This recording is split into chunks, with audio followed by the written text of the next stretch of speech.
Dear viewers, আপনাদের সবাইকে জানাচ্ছি অনেক অনেক শুভেচ্ছা এবং আমাদের এক্সিলেন্স বাংলাদেশের পেজে সবাইকে প্রতিদিনের মতো আজকেও স্বাগত জানাচ্ছি। আর আজকে আপনারা জানেন আমরা প্রতিদিনের মতো আজকেও রাতের আমাদের যে নিয়মিত বিশেষ ফেসবুক লাইভ, সেই লাইভটি নিয়ে আপনাদের সামনে হাজির হয়েছি এবং আমার সাথে দুজন সম্মানিত অতিথি যুক্ত হয়েছেন, যারা আজকে আপনাদের সামনে কথা বলবেন দেশের আগামী জব মার্কেট কেমন হবে, আমরা আসলে কিভাবে প্রিপারেশন নিব এবং চাকরির বাজারে যে একটা অস্থিরতা, সেই অস্থিরতা গুলো কাটাতে হলে আমাদেরকে কিভাবে প্রিপারেশন নিতে হবে, সেই বিষয়গুলো নিয়ে কথা বলার জন্য আমাদের সাথে দুজন অতিথি যুক্ত হয়েছেন। আমি যদি আপনাদেরকে প্রথমে পরিচয় করিয়ে দিই, আমি এই মুহূর্তে আপনারা দুজনকে স্ক্রিনে দেখতে পাচ্ছেন।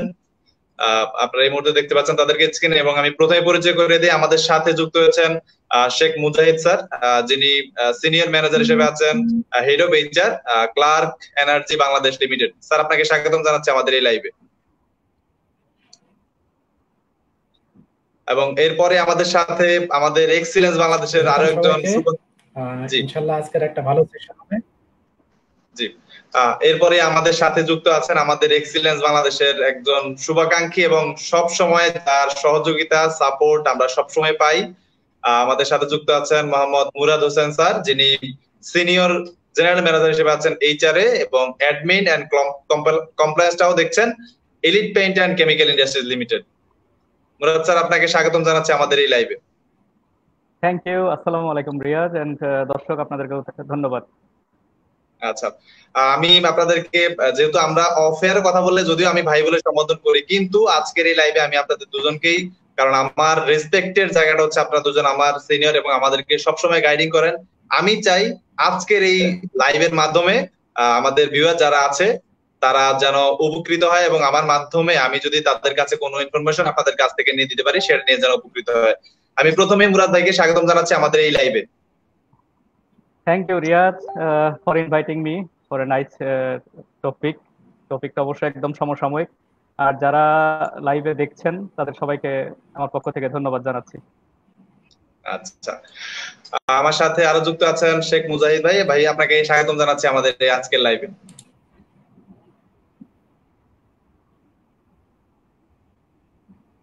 থ্যাংক ইউ, এবং দর্শকদের সবাইকে ধন্যবাদ। আশা করি একটা ইফেক্টিভ সেশন আমরা আজকে উপহার দিতে পারবো সবাইকে, যেটা পরবর্তী ক্যারিয়ারের জন্য আরো বেশি ফ্রুটফুল হবে। আর আপনাকে অসংখ্য ধন্যবাদ এবং আপনাদের দুজনকে অসংখ্য ধন্যবাদ জানাই আমাদের সাথে আজকের এই বিশেষ লাইভে যুক্ত হওয়ার জন্য। আমি আমাদের ভিউয়ারদের উদ্দেশ্যে বলতে চাই যে আমাদের সাথে যে দুজন সম্মানিত অতিথি যুক্ত আছেন, তারা কিন্তু আজকে আপনাদেরকে এমন কিছু ইনফরমেশন আপনাদের সাথে শেয়ার করবেন যেটার মাধ্যমে আগামীর বাংলাদেশের চাকরির বাজার কেমন হবে, আমরা সেই বাজারটাকে কিভাবে মোকাবেলা করব, সেগুলো নিয়ে অনেক রকমের তথ্য আপনাদেরকে দিবেন। সেক্ষেত্রে আপনাদের যত কমেন্ট আছে, আপনাদের যত জিজ্ঞাসা আছে, সেগুলো আমাদের কমেন্ট বক্সে জানাতে থাকুন। এবং আপনার কোনো ফ্রেন্ড যদি হতাশায় ভোগে অথবা চাকরির বাজার নিয়ে চিন্তিত থাকে, তাকেও বলুন আজকের এই লাইভে জয়েন করার জন্য। আমরা চেষ্টা করব তার যত প্রশ্ন আছে সেই প্রশ্নগুলোর উত্তর দেওয়ার জন্য। আমরা আমাদের সমসাময়িক বিষয় নিয়ে সবচেয়ে প্রথমে যে প্রশ্নটা করে থাকি, মুরাদ ভাই আপনার কাছে যাচ্ছি। আমরা প্রথম প্রশ্নটা যদি করি, আপনার এই একটা বর্ণাঢ্য ক্যারিয়ার, এই ক্যারিয়ার ছাড়াও আপনি অনেক সোশ্যাল অ্যাক্টিভিটিস কাজ করছেন এবং বিভিন্ন অর্গানাইজেশনের সাথে আপনি সংযুক্ত আছেন, সোশ্যাল অ্যাক্টিভিটি হিসেবে কাজ করছেন। সবকিছু মিলে আপনার ক্যারিয়ারটা নিয়ে যদি আমরা প্রথমে জানতে চাই। ধন্যবাদ রিয়াজ। ক্যারিয়ারের যদি বলতে হয়, আমি তো আসলে অনেক জায়গায় বলে থাকি, একটা কথা বারবার রিপিট করতে হয় যে আমি এখনো পর্যন্ত আসলে টোটাল ক্যারিয়ার যদি আমি চিন্তা করি 2002 থেকে স্টার্ট করে অ্যাজ অফ নাও, এটাকে আমি দুইটা অংশে ভাগ করলে, একটা অংশ হলো আমার মেরিন, আমি একটা ডিফারেন্ট ট্র্যাকে ছিলাম, আমি ডিপ সি গোয়িং শিপে একজন নেভিগেটিং অফিসার হিসেবে ছিলাম, সেখানে একজন মেরিটাইম এক্স ক্যাডেট। তো এরপরে আসলে 2011 শুরু থেকে আমি কর্পোরেট সেক্টরে মাইগ্রেট করি এবং এরপর থেকে তো এখন আগের পরিচয়টা ঠিকভাবে না জানলেও এখন আপনারা সবাই জানেন যে আমি কোথায় আছি, কি করছি। বর্তমানে আমি আছি এলিট পেইন্টের সিনিয়র জেনারেল ম্যানেজার হিসেবে এবং responsible for HR, admin and compliance. তো আমি স্টার্ট করি আসলে ইয়ে থেকে, শিপে। তো back in 2002 as a cadet officer, তারপরে subsequently I been promoted as third officer, second officer এবং চিফ অফিসার। এন্ড ডোমেস্টিক একটা শিপে আমি 3 ইয়ার্স প্লাস সময় আমি এজ এ স্কিপার বা ক্যাপ্টেন হিসেবে ছিলাম। ইন্টারন্যাশনাল ভয়েজ আমি করেছি ব্যাংকক টু বাংলাদেশ। এরপরে যে জায়গাটা আমি মাইগ্রেট করি হলো ইয়েতে, BSRM, you know the pioneer in steel producing in Bangladesh. আমি BSRM এ প্রথম that was my turning point from marine to corporate. আমি সেখানে শর্ট স্প্যান অফ টাইম ছিলাম, দেন সেখান থেকে মাইগ্রেট করে আসি ঢাকায়। তো 2011 এর মে। তো এটা বর্তমানে যেটা Kansai Nerolac Paints Bangladesh limited private limited, এটা তখন নাম ছিল RAK Paints, sister concern of RAK Ceramics Bangladesh limited. সেটার I was one of the inception member, এবং প্রায় মোর দেন 5 ইয়ার্স আমি এইচআর অ্যাডমিনের হেড হিসেবে ছিলাম, as well as management representative for quality management system, that is ISO, ওটাও আমি দেখতাম। এরপরে বর্তমান অর্গানাইজেশন দ্য এলিট পেন্ট, রঙের রাজা Elite Paint, you know the local number 1 paint brand in Bangladesh. এটাতে আমি ব্যাক ইন 2016 এর 20 জুলাই আমি জয়েন করেছি এখানে as a senior general manager, এবং সেম পজিশনে এখনো হোল্ড করছি। তো এইচআর অ্যাডমিন এন্ড কমপ্লায়েন্স আমি দেখছি। That's a short brief of my 17 years career. G, 17 years long term. আজকে আমরা অনেক কিছু জানবো মুরাদের কাছ থেকে। আমরা যদি এবার মুজাহিদ ভাইয়ের কাছে যাই, মুজাহিদ ভাই আপনাকে আমরা হয়তোবা এর আগে আমাদের কোনো প্রোগ্রামে আপনাকে সম্পৃক্ত করতে পারেনি, সেই কারণে হয়তোবা আপনার সম্পর্কে আমাদের সাথে যারা নিয়মিত কাজ করে তাদের আগ্রহটা হয়তোবা বেশি থাকতে পারে যে হ্যাঁ আজকে আমরা নতুন একজন মানুষকে আমাদের সামনে নিয়ে এসেছি। এই কথা কেন বলছি, মুরাদ ভাই আমাদের সকল প্রোগ্রামে আমাদের সাথে থাকে এবং আমাদেরকে গাইড করে যে রিয়াজ এইভাবে এইভাবে করলে আমার কাছে মনে হয় ভালো হবে। এই জন্য মুরাদ ভাইয়ের ফেসটা আমাদের অনেকের কাছে চেনা। আজকে আমরা আশা করি আমরা মুজাহিদ ভাইয়ের ফেসটাও আমাদের যারা ভিউয়ার আছে তাদের কাছে একদম পরিচিত করে তুলতে পারবো। ভাইয়া সেক্ষেত্রে আপনার কাছে যদি আপনার ক্যারিয়ার সম্পর্কে জানতে চাই।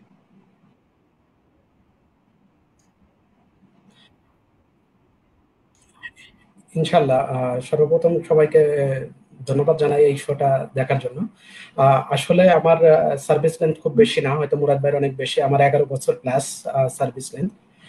আমার কেরিয়ার শুরু হয়েছে এইচআর দিয়ে, মাঝখানে চলছেও এইচআর দিয়ে, এখনো আমার এইচআর। পার্টিকুলারলি প্রথম আমার কেরিয়ারটা শুরু হয়েছিল কম্পেনসেশন এন্ড বেনিফিট ম্যানেজমেন্ট ডিপার্টমেন্টে আন্ডার এইচআর হিসেবে। আমি প্রথম জব শুরু করি আরএনজি সেক্টরে, সরাসরি ফিল্ড লেভেলে কাজ করার সৌভাগ্য হয়েছে আমার। আরএনজির একদম ফেস টু ফেস যে ওয়ার্কার যে রিলেটেড প্রবলেম গুলো সলভ করার জন্য। ওখানে যদিও আমাদের ডিপার্টমেন্ট ছিল এইচআর, অ্যাডমিন এন্ড কমপ্লায়েন্স, তখন পুরো তিনটা জিনিসই আমাদেরকে দেখতে হতো এইচআর এর পার্টটা। সেক্ষেত্রে আমি 3 বছর ছিলাম নারায়ণগঞ্জ ইপিজেডে, সিম্বা ফ্যাশনে 3 বছর ছিলাম। ওইখান থেকে জব সুইচ করে আসি 7 রিং সিমেন্ট, যেটা বাংলাদেশের সিমেন্ট ইন্ডাস্ট্রির ভিতরে পায়োনিয়ার, এবং ওইটা কর্পোরেট এইচআর এ ছিলাম। ওখানেও 3 বছর ছিলাম, 2012 থেকে 2015। হ্যাঁ, লিডিং ব্র্যান্ড, ওখানে কর্পোরেট এইচআর এ ছিলাম। ওইখান থেকে আমি সুইচ করে এখন আসছি ক্লার্ক এনার্জি বাংলাদেশ লিমিটেড। আসলে ক্লার্ক এনার্জি বাংলাদেশ লিমিটেড যেহেতু এফএমজি অথবা গ্রোসারি প্রোডাক্ট না, এই কারণে আমাদের ব্র্যান্ডিংটা কম হয়, মানুষজন চেনে কম। এটা হচ্ছে ইউকে বেস পিওর এমএনসি, আর এটা হচ্ছে sister concern of Kohler Corporation USA. Kohler Corporation বিশ্বের 25টা ব্র্যান্ডের ভিতরে একটা, মানে কোম্পানির ভিতরে এটা হিউজ একটা বড় কোম্পানি। এটা টোটালি আমরা কোহেলার পাওয়ারের আন্ডারে আমরা আছি। ক্লার্ক এনার্জির বিশাল একটা রেপুটেশন আছে বিশ্ব দরবারে। বাংলাদেশে এটা ইন্ডাস্ট্রিয়াল প্রোডাক্ট নিয়ে, গ্যাস ইঞ্জিন নিয়ে কাজ করে, এই কারণে লোকজন কম চেনে এটা। আমি এখানে 5.5 বছর ধরে আছি এখনো পর্যন্ত। এখানে আমি জয়েন করেছিলাম অ্যাসিস্ট্যান্ট ম্যানেজার হিসাবে, এরপরে আমি ডবল প্রমোশন পেয়ে ম্যানেজার হয়েছি, এরপরে আবার প্রমোশন পেয়ে সিনিয়র ম্যানেজার হয়েছি। আমি টোটাল এইচআর অপারেশনটা বাংলাদেশের, আমাদের আসলে অন্য ইন্ডাস্ট্রিজের মতো কমপ্লায়েন্সটা ওরকম ডেডিকেটেড আমাদের ওইভাবে নাই। কারণ হচ্ছে কি আমাদের এইচআর এর পার্টের ভিতরেই compliance, OD, talent management, training and development সব আমরা বিল্ট ইন ভাবে আমরা এইচআর এর ভিতরেই করি। যেহেতু আমাদের রিপোর্ট করতে হয় এখানে, এশিয়া প্যাসিফিকে হচ্ছিল ইন্ডিয়াতে আমাদের জোনাল অফিস, ওখানে রিপোর্টিং করতে হয়। আর আরেকটা হচ্ছে আমাদের ইউকে তে হচ্ছিল সরাসরি রিপোর্ট করতে হয়। প্যারালালি আমাদেরকে ইউএসএ তেও রিপোর্ট করতে হয়। তার মানে আমার জবটা হচ্ছিল খুবই কমপ্লিকেটেড, কারণ এখানে আমার ডটেড লাইন বস অনেকগুলো। এখানে বাংলাদেশের লোকাল ডটেড লাইন বস আছে, সরাসরি আমার ম্যানেজিং ডিরেক্টর, 3টা কোম্পানির ম্যানেজিং ডিরেক্টর, সেও এমপ্লয়ি, সে কিন্তু এখানে বসে না, সে মাসে এখানে 5 দিন আসে। সুতরাং আমাদের টেকনোলজি ইউজটা একটু বেশি হয়। আমাদের কমিউনিকেশনের মাধ্যমটাই হচ্ছে এই যে আমি গত প্রায় 55-60 দিন বাসায় বসে অফিস করতেছি, কিন্তু আমার কাছে মনে হয়নি যে আমি আসলে অফিসে নেই, কারণ সমস্ত কাজই আমাকে করতে হচ্ছে এবং আপ টু ডেট দিতে হচ্ছে। সুতরাং আমার টোটাল 11 ইয়ার অফ ক্যারিয়ারে আমি পুরোটাই এইচআর অ্যাডমিনিস্ট্রেশন, এর ভিতরে যদি আপনারা ভাগ করেন কমপ্লায়েন্স অ্যাডমিন, যদি ভাগ করেন কম্পেনসেশন এন্ড বেনিফিট ম্যানেজমেন্ট ভাগ করেন, ট্যালেন্ট অ্যাকুইজিশন, ওডি যদি ভাগ করেন, তাহলে সব ক্ষেত্রে মোটামুটি আমার কাজ করার অভিজ্ঞতা হয়েছে। আশা করি দর্শকদেরও এ বিষয় নিয়ে আরো অনেক কিছু প্রশ্ন আসলে এবং বিভিন্ন কথা বললে আরো কোনো কিছু শোনাতে পারবো ইনশাআল্লাহ। আমরাও আশাবাদী যে আমরা আজকের আপনাদের যে বর্ণাঢ্য ক্যারিয়ার, সেই ক্যারিয়ার থেকে ছোট ছোট কিছু এক্সপিরিয়েন্সের মাধ্যমে আমরা কিভাবে এই সময়টাকে মোকাবেলা করতে পারি, আগামী মার্কেটের জন্য আমরা নিজেদেরকে কিভাবে রেডি করতে পারি, সেগুলো নিয়ে বেশ কিছু ইনফরমেশন আমরা ভিউয়ারদেরকে দিব। ডিয়ার ভিউয়ার্স, আপনারা আমাদের সাথে অনেকেই জয়েন করেছেন, আপনাদের বেশ বেশ মানুষ জয়েন করেছেন। আমি যদি বলি যে মোহাম্মদ রুবেল জয়েন করেছেন, সাব্বির আহমেদ জয়েন করেছেন, জুবায়ের রনি, ফারিয়া হাসান, সুমাইয়া জান্নাত, সম্রাট, রিমা, অনেকেই জয়েন করেছেন। আমি আসলে সবার নাম এক্স্যাক্টলি বলতে গেলে হয়তো অনেক সময় লাগবে। মুরাদ ভাই, আপনার কাছে যাচ্ছি। প্রথম প্রশ্ন যেটা হচ্ছে যে করোনা ভাইরাসের কারণে আসলে আমরা সবাই এক প্রকার আতঙ্কের মধ্যে আছি। শুধু আমরা না, সারা বিশ্বই এটার যে প্রভাব, সেই প্রভাবের কারণে এক প্রকার আতঙ্কের মধ্যে পার করছে। সেক্ষেত্রে আপনার দিক থেকে আপনি যদি বলেন, বাংলাদেশের চাকরির বাজারে করোনা ভাইরাস কেমন প্রভাব ফেলবে বা ফেলছে অলরেডি? Thank you Riaz.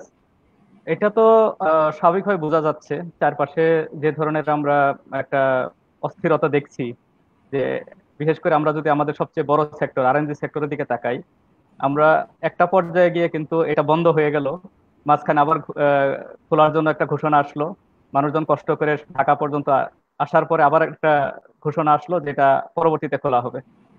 এরপরে আবারও আসলে পার্সিয়ালি রপ্তানিমুখী মেডিসিন এবং ফুড, এই তিনটা খোলা হচ্ছে। কিন্তু স্কুটির যে পার্টিকুলার একটা জায়গা প্রজ্ঞাপন, সেখানে আমরা যদি লক্ষ্য করি, এই তিনটা সেক্টর বাদে ফুড, রপ্তানিমুখী অর্থাৎ আরএমজি সেক্টর এবং মেডিসিন, এই তিনটা বাদেও কিন্তু প্রচুর আমাদের ইন্ডাস্ট্রি আছে। এই ইন্ডাস্ট্রিগুলোর ব্যাপারে কিন্তু সুনির্দিষ্ট কোনো গাইডলাইন নাই। এগুলো কি খোলা রাখা যাবে নাকি বন্ধ রাখবে? আপনি যদি রিয়াজ, তুমি যদি দেখো প্রতিটা ছুটির ইয়াতে মানে প্রজ্ঞাপনে এদের ব্যাপারে কোনো গাইডলাইন নাই। তাহলে আমাদেরকেই মানে বিভিন্ন ডিপার্টমেন্টে যোগাযোগ করে, সরকারের বিভিন্ন ডিপার্টমেন্টে যোগাযোগ করে আমরা আসলে খুলতে পারবো কি পারবো না, এই ধরনের মানে ফর এক্সাম্পল যদি আমরা কলকারখানার একজন ইন্সপেক্টর জেনারেলকে ফোন দিই যে আমরা পেইন্ট ইন্ডাস্ট্রিতে আমরা আছি, তো পেইন্ট ইন্ডাস্ট্রিটা আমরা খুলতে পারবো কি পারবো না, এটা কিন্তু আমাদের উদ্যোগে আমাদেরকে সিদ্ধান্ত নিতে হচ্ছে। তাহলে যখন এই সিদ্ধান্তটা নিতে হচ্ছে, এটার একটা প্রসেসের মধ্য দিয়ে একটা কিছু সময় বা সিস্টেম লস হচ্ছে। এখানে যে লোকজনগুলো আছে, যদি এখানে আর্নিংটা স্টপ থাকে, তাহলে এই আর্নিং স্টপ থেকে এখানে কতদিন পর্যন্ত ক্যারি করা যাবে একজন লোকজনের এমপ্লয়মেন্ট বলেন, স্যালারি বলেন বা বেনিফিট বলেন। তো এই জন্য 15 তারিখের একটা ইয়েতে দেখলাম স্টেটমেন্টে যে আরএনজি সেক্টরের বাংলাদেশে প্রায় $3 billion purchase order already cancel হয়েছে, যে ইউরোপিয়ান বা আমেরিকান যারা বায়ার আছেন সেখান থেকে। এবং এটার কারণে সাইড এফেক্ট হিসেবে বাংলাদেশের প্রায় 2 মিলিয়ন অর্থাৎ 20 লক্ষ ওয়ার্কার এটা চাকরির হুমকিতে পড়বে। তো আল্লাহ না করুক, আমরা দোয়া করি যে এই পরিস্থিতি থেকে, যে সরকারকে আমি ধন্যবাদ জানাই যে এই পরিস্থিতির মধ্যেও মানে সেফটি মেনটেন করে কিভাবে আমাদের জিডিপি বা অর্থনীতির চাকা সচল রাখা যায় সেই সিদ্ধান্ত নিয়েছেন। তো বাট এটা যদি দীর্ঘ সময় ক্যারি করে, তাহলে আমরা ধরে নিতে পারি যে it will impact highly on employment এবং এটা খুব নেগেটিভ প্রভাব পড়বে। তো এটা এখনো বলার মতো পরিস্থিতি আসেনি। যদি ঈদের পরপরই ফুল সুইং আমরা কাজ শুরু করতে পারি, তখন হয়তো এটাকে কামব্যাক করানো যাবে। কিন্তু বাই দিস টাইম অনেকগুলো অর্গানাইজেশনে লে অফ ডিক্লেয়ার করা হয়েছে, অনেকগুলো অর্গানাইজেশনে রিটেন্সমেন্টের সিদ্ধান্ত নেওয়া হয়েছে, ছাঁটাই হচ্ছে। তো অনেকগুলো অর্গানাইজেশন এরকম খবরও পেয়েছি যে এমপ্লয়ি তার নিজে থেকে সারেন্ডার করে এমপ্লয়ারকে বলেছে যে স্যার, আমাকে রিটেন্স করার দরকার নাই, আমি 3 মাসের স্যালারি নিব না। আমি প্র্যাকটিক্যালি গতকাল এই খবরটা শুনলাম একজনের কাছ থেকে, আমি সঙ্গত কারণে অর্গানাইজেশনের নামটা ডিক্লেয়ার করছি না। তো সেখানে এমপ্লয়িরা নিজে থেকে এমপ্লয়ারের কাছে মেসেজ পাঠিয়েছে যে স্যার, আমরা 3 মাস স্যালারি নিব না, বাট আমাদের চাকরিটা সচল থাকুক, মানে এমপ্লয়মেন্ট উইদাউট রিমুনারেশন বা উইদাউট ওয়েজেস। তো এই যা পরিস্থিতি, তাহলে আমরা ধরে নিতে পারি যে এটা চাকরির ক্ষেত্রে প্রচন্ড ভাবে একটা এফেক্ট ফেলবে আর কি। ধন্যবাদ। আচ্ছা, সেক্ষেত্রে আমরা বলতে পারি যে চ্যালেঞ্জ আসলে আমাদের জন্য অনেক রয়েছে। সেক্ষেত্রে এগুলো ওভারকাম করার জন্য হয়তো আমাদের জন্য অনেক পথ আছে, সেগুলো নিয়ে আমরা কথা বলবো। আমরা যদি মুজাহিদ ভাইয়ের কাছে যাই, মুজাহিদ ভাই, আমরা যদিও প্রশ্নটা আমি সাজিয়ে রেখেছিলাম, কিন্তু যদি আমাদের কাছে অলরেডি একজন এই প্রশ্নটা থ্রো করেছেন, আমরা সেই প্রশ্নটাও দেখলাম যে আসলে চাকরির বাজারে ফ্রেশারদের জন্য কিন্তু একটা বড় চ্যালেঞ্জ প্রথম জবটা অ্যাচিভ করা। সেক্ষেত্রে এই যে করোনা ভাইরাসের একটা প্রভাব, এই প্রভাবের কারণে এমনিতেও তো এক্সপিরিয়েন্সের একটা ব্যাপার থেকেই যায়। সেক্ষেত্রে আসলে ফ্রেশারদের জন্য আগামীর মার্কেটটা কেমন হতে যাচ্ছে সেটা নিয়ে যদি একটু বলেন। যদি ট্রু এবং ফ্র্যাঙ্কলি বলি, আসলে জব মার্কেটটা খুব চ্যালেঞ্জিং হবে আগামী 1 থেকে 1.5 বছর। এটা হয়তো আরো 2 বছর পর্যন্ত যেতে পারে, কারণ আমাদের প্রতি বছর বাংলাদেশে প্রায় 10 লক্ষের উপরে গ্রাজুয়েট বের হচ্ছে, কিন্তু আমাদের জব মার্কেট কি 10 লক্ষ এমপ্লয়মেন্টের জন্য প্রস্তুত কিনা সেটা আগে আমাদের দেখতে হবে। আসলে আমাদের না। আর একটা জিনিস হচ্ছে কি, আমরা কিন্তু ভুরি ভুরি গ্রাজুয়েট তৈরি করতেছি, কিন্তু সেই ধরনের স্কিল দিয়ে তাদেরকে তৈরি করতে পারছি কিনা সেটা আমরা এখনো শিওর না। এই কারণেই প্রায় more than 10 lakh foreigners working in Bangladesh. বাংলাদেশের বিভিন্ন সেক্টরে প্রায় 10 লাখের উপরে লোক কাজ করতেছে। আরেকটা জিনিস হচ্ছে, ফ্রেশারদের অবশ্যই সুযোগ আছে। ফ্রেশাররা বর্তমানে মাল্টি স্কিল নিয়ে আসছে, লেটেস্ট টেকনোলজি সম্পর্কে এদের আইডিয়া আছে, এবং ওয়ার্ল্ড বিভিন্ন কোম্পানি, মাল্টিন্যাশনাল কোম্পানি এবং অন্যান্য অর্গানাইজেশনের দিকে যদি আমরা তাকাই, তাহলে দেখি যে যারা ইয়াং পিপল তারাই লিডারশিপে চলে যাচ্ছে। ফ্রেশাররা সামহাও কোথাও না কোথাও তো জয়েন করতে হবে, তা না হলে তারা আসলে এক্সপিরিয়েন্স গেইন করবে কিভাবে। সেই ক্ষেত্রে অপরচুনিটি হচ্ছে কি, আমার অর্গানাইজেশনে যে জিনিসটা হয়, আমি যেটা ফেস করি, ফ্রেশারদের নিলে যেটা হয়, 5 জনকে নিলে হয়তো 1 বছরের ভিতরে 3 জনই জব ছেড়ে চলে যায়। হ্যাঁ, অনেকেই বলতে পারে যে তাদের যোগ্যতা অনুযায়ী আপনি স্যালারি দেন নাই। এখন বাংলাদেশের মার্কেটে আমি আজকেও একটা দেখতেছিলাম যে বাংলাদেশে আসলে একটা ফ্যামিলির পার পার্সনের ইনকাম কত, ইনকাম দেখুন 13,000 সামথিং, আর একটা ফ্যামিলির খরচ হচ্ছে 15,000-এর মতো। একটা ভালো ইউনিভার্সিটি থেকে পাশ করেছে একটা ছেলে, ফ্রেশার ছেলে, সাধারণত আমরা 25,000 টাকা দিয়ে শুরু করি। সে 1 বছরের ভিতরে সে যদি ডিমান্ড করে, তাকে 40,000 টাকা দিতে হবে, 45,000 টাকা দিতে হবে, 50,000 টাকা দিতে হবে। এটা আসলে এমপ্লয়ারের পক্ষে সম্ভব হয় না। কিন্তু তারপরে আমরা এই জিনিসটা আসলে ফেস করি। তারপরেও দেখা যাচ্ছে যে 5 জনের ভিতরে 2 জন থাকে। এই কারণে আমাদের টপ ম্যানেজমেন্টকে বোঝাতে কষ্ট হয় যে আদৌ আসলে আমরা ফ্রেশার নেব নাকি এক্সপেরিয়েন্স নেব। এক্সপেরিয়েন্স নিলে হয়তো কিছুটা রেডিমেড পাওয়া যায়, তারা কর্পোরেট এটিটিউড সম্পর্কে আইডিয়া রাখে, কাজের প্রসেস সম্পর্কে আইডিয়া রাখে, আরো অনেক কিছু ব্যালেন্সিং এর ব্যাপার আছে, এই জিনিসটা থাকে। সুতরাং যারা মাল্টিন্যাশনাল কোম্পানি অথবা দেশি কোম্পানি, যে কোম্পানির কথাই বলি না কেন, যদি ফ্রেশারদের নেয়, এদের সাথে অনেকে বন্ড সই করতে চায় 5 বছরের, 3 বছরের, 2 বছরের, যদিও অ্যাজ পার ল অনুযায়ী এটার আসলে কোনো ভ্যালিডিটি নাই, কিন্তু তারপরেও এদেরকে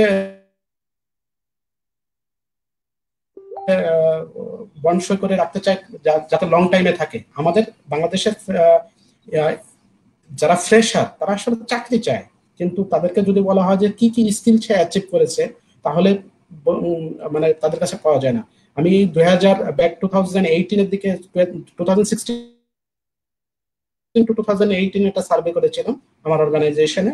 আমি দেখেছি প্রতিটা পজিশনের এগেইনস্টে সিভি পড়েছে 665টা। এটা হচ্ছে এক্সপেরিয়েন্স। আর যখন আমি ওটা ফ্রেশার যাবো, তখন সিভি পড়বে মোর দেন 2000। এখন দেখতে হবে সে 2000 এর ভিতরে আমি হচ্ছে কতজন লোককে সর্বোচ্চ ডাকতে পারবো। সর্বোচ্চ 20 জন, তার বেশি না।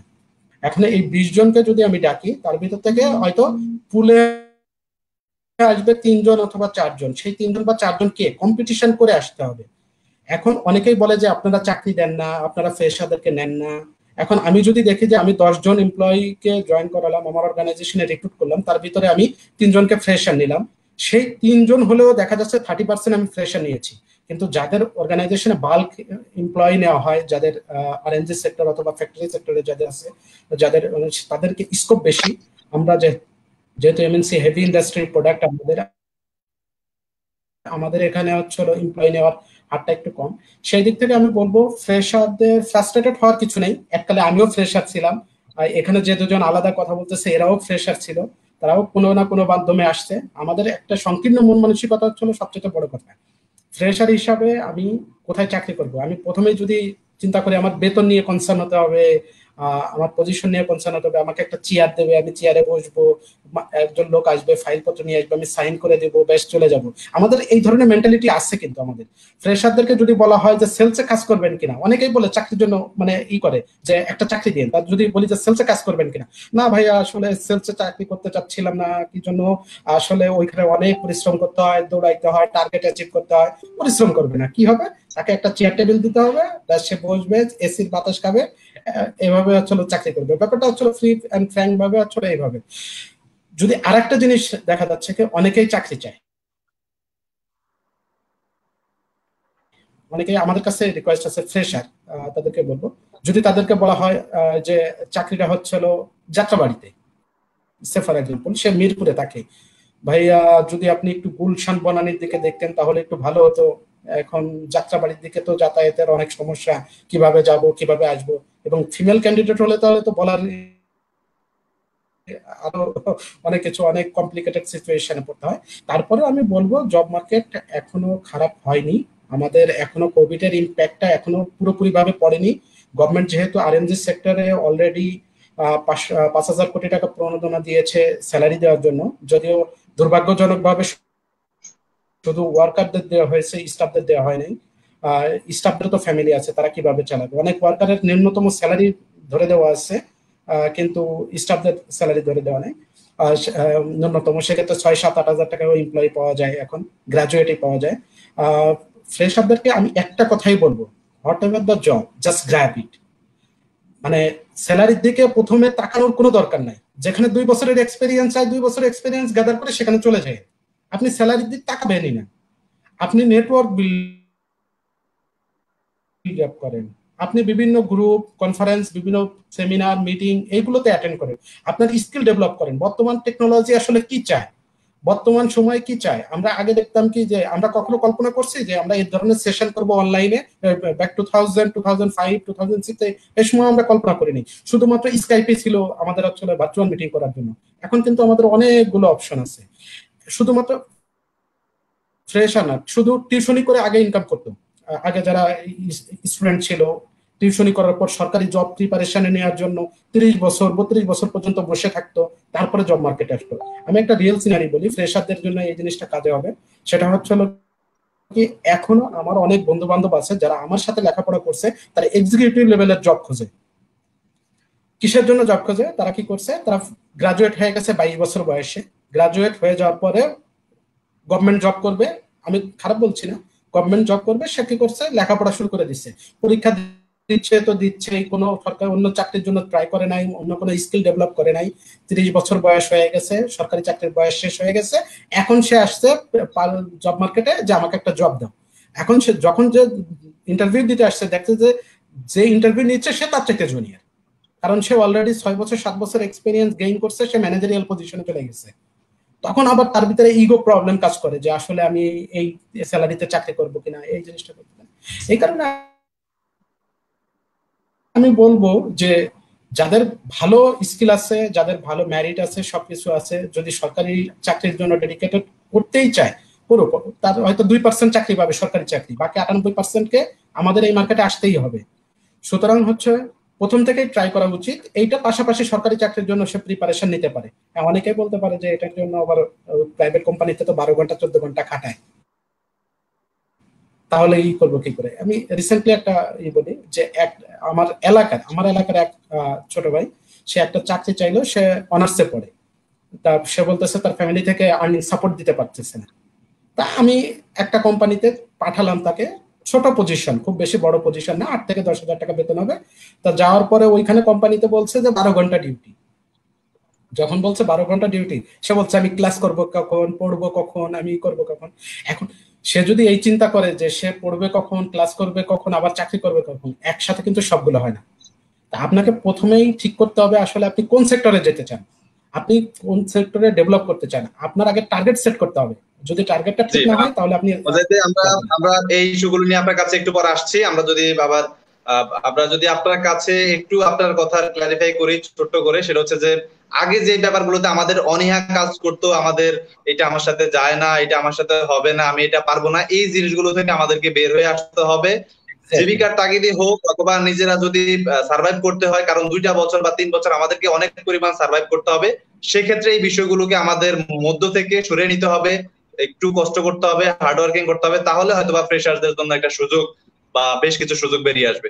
আপনাকে অসংখ্য ধন্যবাদ। আমরা যদি মুরাদ ভাইয়ের কাছে যাই, মুরাদ ভাই, আমরা দেখতে পাচ্ছি যে এই সময়টাতে আসলে ব্যবসায়িক প্রতিষ্ঠানগুলোর উপর বেশ প্রভাব পড়েছে। তো সেক্ষেত্রে যদি বলি যে আমাদের যে পেইন্ট ইন্ডাস্ট্রি, আপনি এলিট পেইন্টকে রিপ্রেজেন্টেটিভ করছেন আজকে, এছাড়া অন্যান্য পেইন্ট কোম্পানি আছে, বিশেষ করে ছাত্রছাত্রীরা যারা সিলেকশন করেছিল বা যারা ভেবেছিল যে আমি এই সেক্টরে ক্যারিয়ার করব, সেক্ষেত্রে যদি বলি যে আসলে পেইন্ট ইন্ডাস্ট্রি গুলো কেমন মানে প্রভাব পড়েছে তাদের উপর, এবং আগামীতে আসলে এখানে যে ক্যারিয়ার, সেই ক্যারিয়ার গুলো তো কেমন প্রভাব পড়ছে সেগুলো নিয়ে যদি একটু বলেন। ধন্যবাদ রিয়াজ। টোটাল এখন যে পরিস্থিতিটা, প্যান্ডামিক সিচুয়েশনটা, মহামারী সিচুয়েশনটা, এই সিচুয়েশনের কারণে ফর দ্য টাইম বিং রিক্রুটমেন্টের উপর একটা স্থবিরতা আসবে ফর শিওর। এটা ইজিলি গেস করা যাচ্ছে, কারণ বেশ কিছু জায়গায় রিট্রেন্সমেন্ট হয়েছে, সেখানে কিছু স্কিলড ম্যান পাওয়ার স্পেয়ার হয়েছে। তো যখন কোনো পজিশন খালি হবে তখন কিন্তু তাদের দিক থেকে মানে চাকরিতে যারা স্কিল ম্যান পাওয়ার আছে তাদেরকে প্রথম প্রায়োরিটি দেবে এমপ্লয়াররা। আর পারতপক্ষে এখন চেষ্টা করবে যে আগামী, বিশেষ করে স্পেশালি 2020 যে বছরটা আছে, এই বছরটাতে যদি কোনো লোকবল না নিয়ে এক্সিস্টিং পিপল স্ট্রেংথ নিয়ে যদি এটাকে রান করানো যায়, দ্যাট ইজ বেটার। এবং এই ভাবেই কিন্তু লোকজন পরিকল্পনা করছে। এখানে একটা কোট যদি আমি করি, মানে এটা হলো বিশ্বের সেরা ই কমার্স কোম্পানি যেটা আলিবাবার প্রতিষ্ঠাতা সিও জ্যাকমা বলেছেন যে 2020 হলো বেঁচে থাকার বছর। অর্থাৎ চেষ্টা করেন বেঁচে থাকার জন্য, যদি বেঁচে থাকেন তাহলে বুঝবেন আপনি মুনাফা করেছেন। এখানে কিন্তু একটা অন্তর্নিহিত তাৎপর্য আছে। এই বেঁচে থাকা বলতে শুধু আমি আমার জীবনকাল, আমি মারা গেলাম না, আমি বেঁচে থাকলাম, এটাকে কিন্তু মিন করা হয়নি। এখানে একজন ব্যবসায়ীর জন্য বেঁচে থাকা বলতে বোঝানো হয়েছে তার ব্যবসাটাকে কোনো রকমে সার্ভাইভ করে, এটাকে শাটডাউন না করে দিয়ে, লে অফ না করে, এটাকে পরবর্তীতে ক্যারি ফরওয়ার্ড করা। অর্থাৎ 2020 বাঁচিয়ে রেখে এটাকে 2021-এ গিয়েও যেন এই ব্যবসাটা সেখানে সচল থাকে। ঠিক একইভাবে যারা চাকরিজীবী, তাদের জন্য এটার মেসেজ হলো যে আপনি কোন রকমের চাকরিটাকে টিকিয়ে রাখেন। এখন আপনি ইনক্রিমেন্ট, প্রমোশন, আপনার রেগুলার পেমেন্ট, তারপরে হলো যে রিটেনসমেন্ট হলে সেটার জন্য গুসা করে চাকরি ছেড়ে চলে যাওয়া, এগুলো করা যাবে না। ইউ সার্ভাইভ ইউর সেলফ, যে কোনো মূল্যে আপনি 2020টা সার্ভাইভ করেন। সার্ভাইভ করার পরে দেন মানে আপনি পরবর্তীতে চিন্তা করেন যে আপনি কি করবেন। যদি আপনার সুইচ করতে হয়, যদি আপনি বেটার কোনো অপরচুনিটি পান, এগুলো পরে চিন্তা করবেন। ঠিক এই দিক থেকে যদি আমরা বিচার করি, তাহলে 2020 এই প্যান্ডামিকের এফেক্টের কারণে আমরা ফ্রেশ গ্রাজুয়েট যারা আছে তাদের এক্সপেকটেশন অনুযায়ী জব মার্কেটে অ্যাক্সেস পাওয়াটা একটু টাফ হবে। বাট এগেইন, যেহেতু প্রতি বছর একটা নির্দিষ্ট ট্রেন্ডে একটা রিক্রুটমেন্ট হয়, সেই ট্রেন্ড যদি আমরা ধরি, সেখানে মানে পুরোপুরি না হলেও একটা নির্দিষ্ট রেশিও, যেগুলো এন্ট্রি লেভেল বা এমটিও, ম্যানেজমেন্ট ট্রেনিং অফিসার দিয়ে যেগুলো ফিল আপ করা হয়, সেই জায়গাগুলো থাকবেই। বাট এখন আর ওই আগের মতো সিচুয়েশন থাকবে না যে রিক্রুটমেন্টের ইন্টারভিউ বোর্ডে বসে আমরা ট্রেডিশনাল কোশ্চেন গুলো হয়তো করবো না। আমরা যখন সিভি শর্টিং করব, তখন আর এই মানে এর সঙ্গে কিছু এডিশনাল, এই সিচুয়েশনাল কিছু স্কিল আমরা চাইবো। যেমন আপনি জুম সফটওয়্যার সম্পর্কে আপনার ধারণা আছে কিনা, স্ট্রিমইয়ার্ড সম্পর্কে আপনার কোনো ধারণা আছে কিনা, এটাতে কিভাবে মিটিং করতে হয়, বা এই ধরনের যদি সিচুয়েশন আপনি পড়েন, এই টাইপের নানানবিধ কোশ্চেনের জন্য এখন ফ্রেশ গ্রাজুয়েটদেরকে প্রিপেয়ার হতে হবে। তো কিভাবে আমরা মানে ওয়ার্ক ফ্রম হোম করা যায়, যদি আপনাকে এই এই জব রেসপন্সিবিলিটি দিয়ে দেওয়া যায়, তাহলে আপনি বাসা থেকে এই জিনিসগুলো করতে পারবেন কিনা। তো এটা করার জন্য মানে কি কি টেকনোলজির আপনি সান্নিধ্য, মানে বা কি কি টেকনোলজির আপনি সহযোগিতা নেবেন, এই টাইপের নানাবিধ নতুন নতুন কোশ্চেন আসবে। বাট একেবারে যে বেকার থাকবে ফ্রেশরা, সেটা আমি বিশ্বাস করি না। আমি আশাবাদী মানুষ, আশা করি যে এই কেটে যাবে। আমরা যদি একটু বলি যে সেক্ষেত্রে ডিজিটাল স্কিল গুলোর প্রতি খেয়াল দিতে হবে। করতে চাচ্ছি, আমি একটু অ্যাড করতে চাচ্ছি, সেটা হচ্ছে কি, হ্যাঁ, আমরা হয়তো বা ভয়তে আছি যে আসলে কি এই প্যান্ডামিক সিচুয়েশনটা কি লং টাইম সাস্টেন করবে কিনা। যদি এইটাকে লং টাইম সাস্টেন করে, তাহলে সবকিছু ওপেন করে দেবে। ইতালি, ইউরোপ, স্পেনের কথা যদি চিন্তা করি, ইতালির কথা যদি করি, ইউএস এর কথা চিন্তা করি, তারা অলরেডি প্রসেসে চলে আসছে। ইতালি অলরেডি ভ্রমণের উপরে নিষেধাজ্ঞা তুলে নিচ্ছে।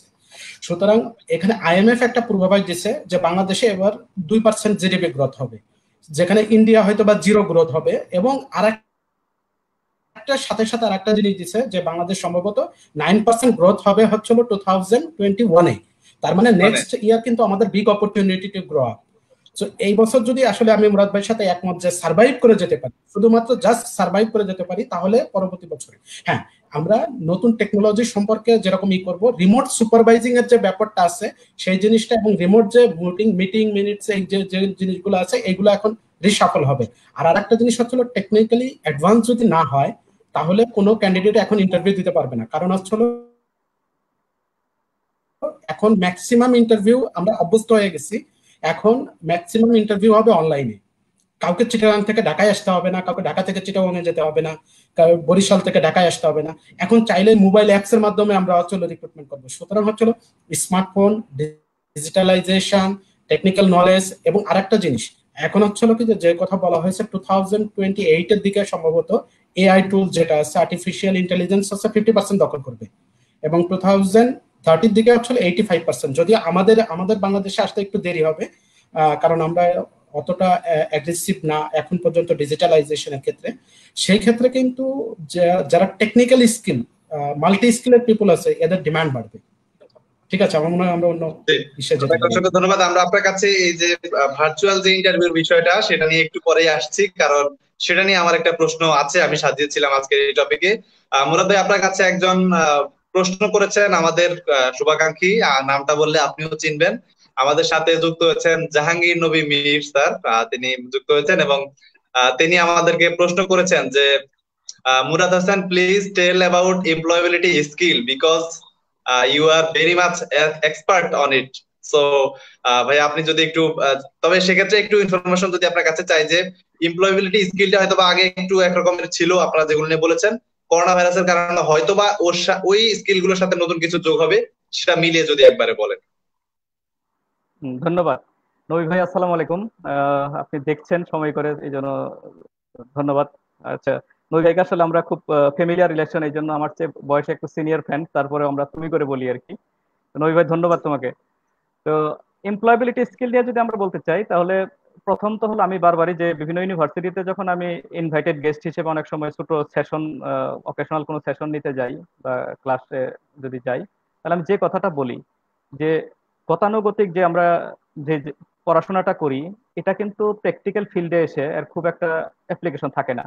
তো সেই জায়গায় আমাদেরকে মানে প্র্যাকটিক্যাল ওরিয়েন্টেড, যে ইন্ডাস্ট্রি মানে কি চাচ্ছে সেটার উপর বেস করে নিজেকে প্রিপেয়ার করতে হবে।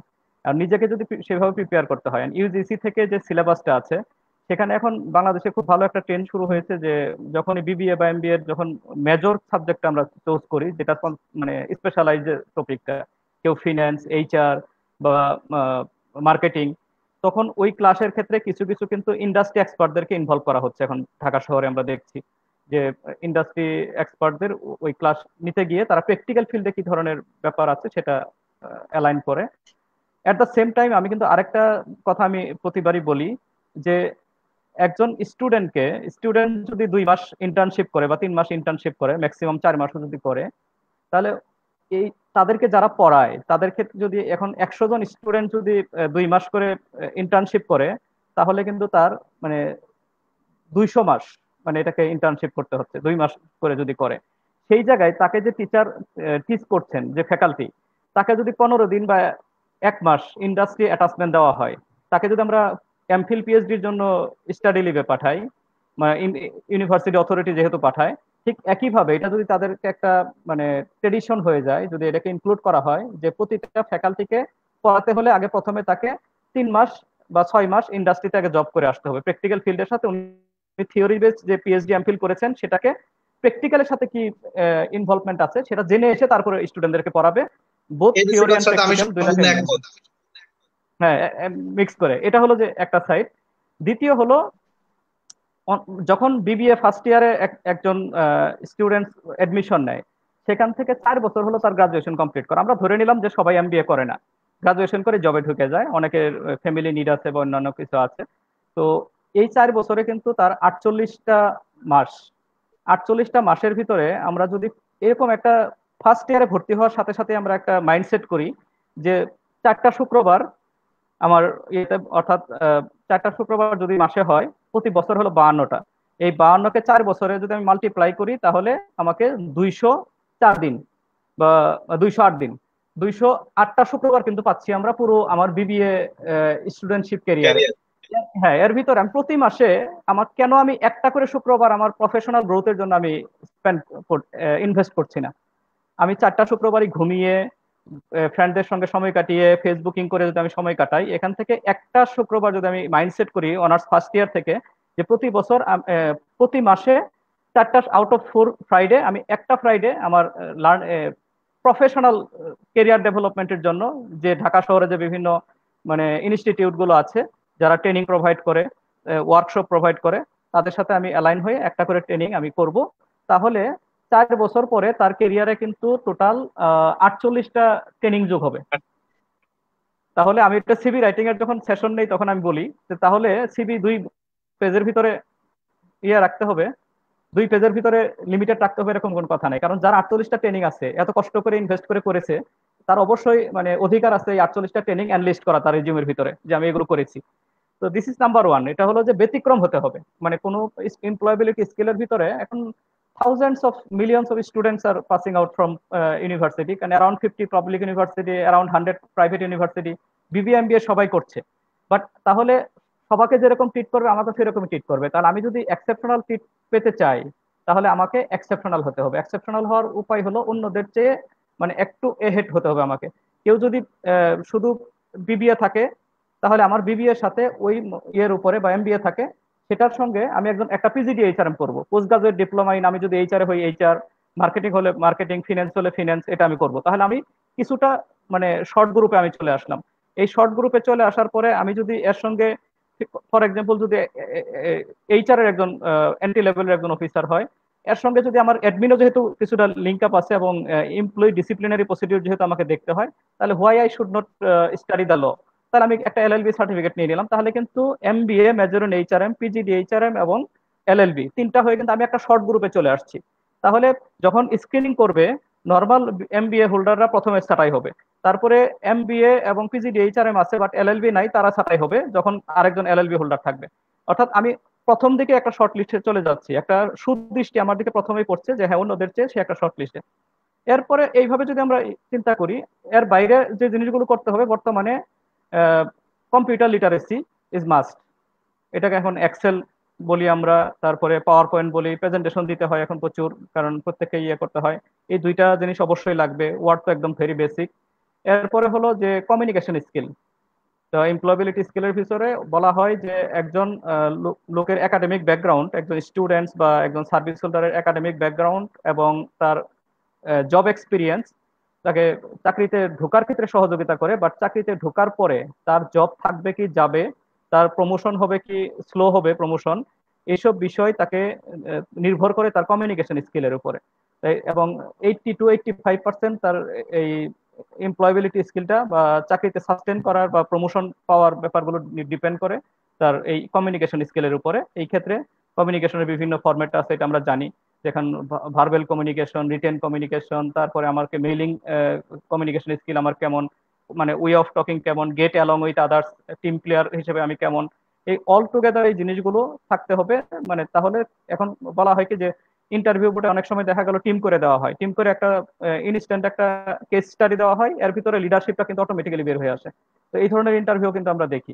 তো এই জিনিসগুলো যদি মানে একজন শুরু থেকে মাথায় রাখে, আমার মনে হয় যে তার এমপ্লয়াবিলিটি স্কিল ইমপ্রুভ হতে বাধ্য।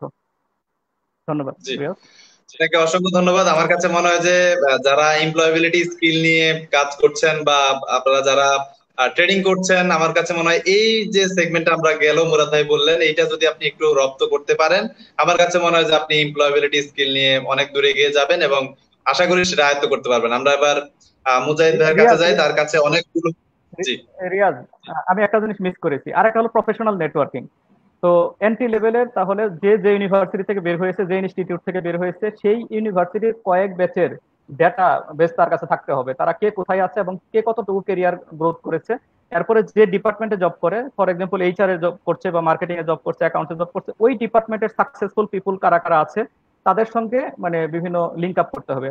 আর ট্রেনিং গুলোতে যে যাবে, ট্রেনিং গুলোতে গিয়েও এই নেটওয়ার্কিং এর একটা ওয়ে হলো নিজে অনেকগুলো বিজনেস কার্ড নিয়ে যাব, পার্টিসিপেন্টদের ভিতরে নিজে ডিস্ট্রিবিউট করব, প্লাস তাদের কার্ড আমরা সৌজন্য রক্ষা করে আমরা নেওয়ার চেষ্টা করব। নেওয়ার পরে ওখান থেকে এসেই তাদেরকে একটা মানে থ্যাঙ্কস নোট পাঠানো, যাতে আপনি কানেক্টেড হয়ে গেলেন। তো দিস ইজ প্রফেশনাল নেটওয়ার্কিং। এটাও এমপ্লয়াবিলিটি স্কিলের ক্ষেত্রে অনেক কাজ দেয়। দেখা গেল যে একটা ছেলে ওই ট্রেনিং এর ভিতরেই তার আচার আচরণে এই অমায়িক কমিউনিকেশনের কারণে একজন সিনিয়রের পছন্দ হয়ে যেতে পারে।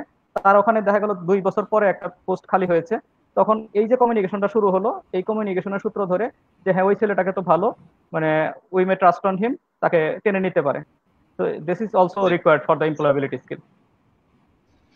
আপনাকে অসংখ্য ধন্যবাদ। আমরা মানে গুরুত্বপূর্ণ একটি তথ্য পেলাম। আমরা আমাদের অ্যাম্বাসেডরদেরকে, আমাদের এক্সিলেন্স বাংলাদেশের সাথে যারা কাজ করে তাদেরকে আমরা সব সময় বলি যে প্রফেশনাল নেটওয়ার্কিংটা যেন রক্ষা করে তারা।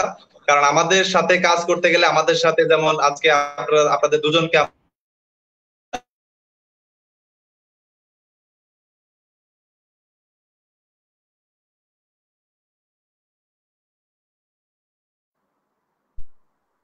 আচ্ছা, তারা কি বলছেন, তারা কি শেখাচ্ছেন, সেই জিনিসগুলো নিয়ে যদি আমরা নিয়মিত স্টাডি করি এবং কোনো ইস্যু নিয়ে যদি কারো কোনো সমস্যা থাকে সেটা যেন সে তার কাছে থ্রো আউট করতে পারে, বা মেসেঞ্জারে হোক বা একটা মেসেজে হোক যে স্যার আমার এখানে একটু সমস্যা হয়েছে বা এটা হয়েছে। আপনাকে অসংখ্য ধন্যবাদ আমাকে বোঝানোর জন্য। এরকম যদি প্রফেশনাল নেটওয়ার্কিংটা সে গড়ে তুলতে পারে তার ক্যারিয়ারের জন্য এটা ভালো হবে। আমরা বেশ কিছুক্ষণ মুরাদের কথা শুনলাম, এবার আমরা মুজাহিদের কাছে যাব। মুজাহিদ আপনার কাছে অনেকের প্রশ্ন করছেন যে অফিস এনভায়রনমেন্ট এবং জব এনভায়রনমেন্ট, এই জিনিসগুলো নিয়ে অনেকে জিজ্ঞাসা করেছেন যে তৈরি করতে বলা হয়েছে, সামাজিক ভাবে আমরা যেন একটু দূরত্ব মেনটেন করে চলি, সেই জিনিসটা যেমন বলা হয়েছে। সেক্ষেত্রে অফিসগুলোতে কেমন পরিবর্তন আসবে, অথবা মাল্টি ন্যাশনাল কোম্পানিগুলো যেমন বাংলাদেশে আছে তারাও কিন্তু আসলে সার্ভাইভ করছে, সেক্ষেত্রে আসলে তাদের এনভায়রনমেন্টও বাংলাদেশের প্রেক্ষিতে কেমন হবে সেটা নিয়ে যদি আপনি একটু বলেন।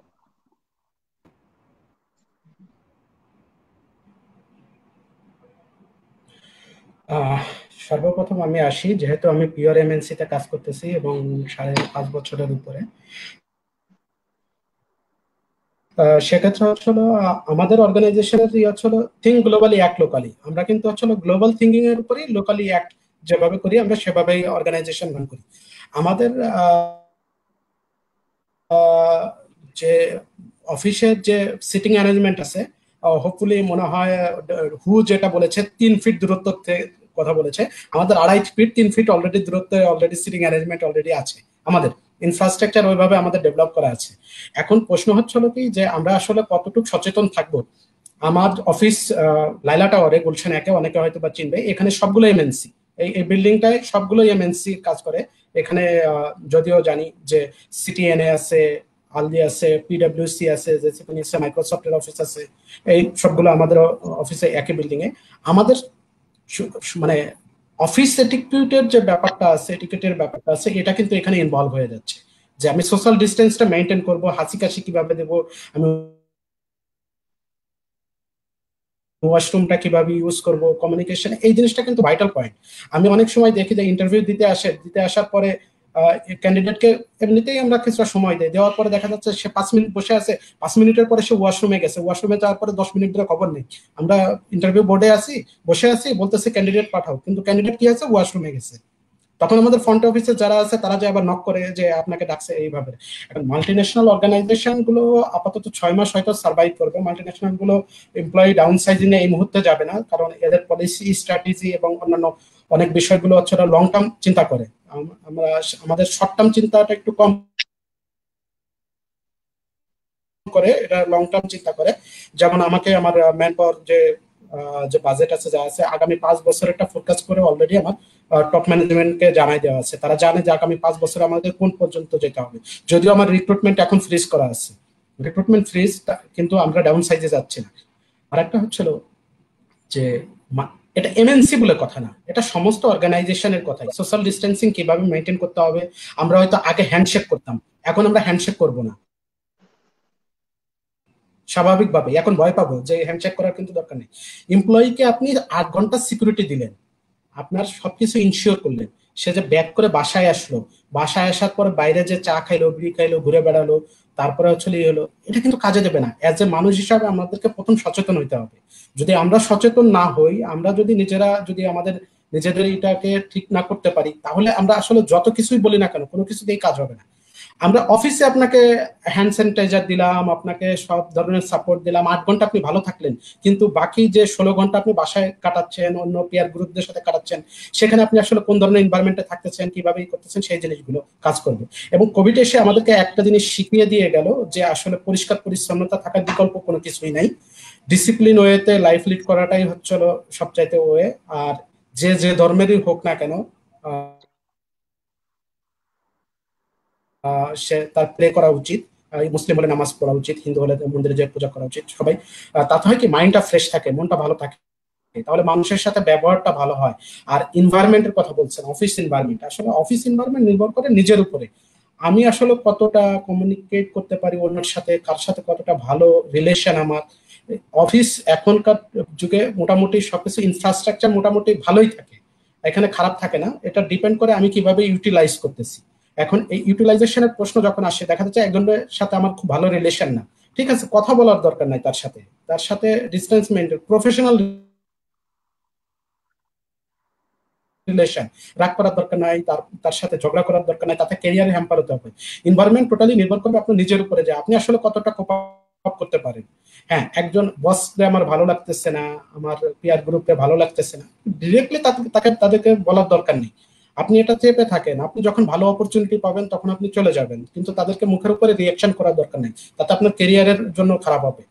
আর হেলথ এন্ড সেফটি হাইজেনের ব্যাপারটা তো সব অর্গানাইজেশনে একটু ভিন্ন ভিন্ন রকমের। এখন হয়তো আমরা আরো বেশি কনসাস হব, বাংলাদেশি কোম্পানিগুলো যারা আছে তারা আরো বেশি কনসাস হবে, পরিষ্কার পরিচ্ছন্নতা থেকে শুরু করে কিভাবে হেলথ সেফটি মেনটেন করতে হয়।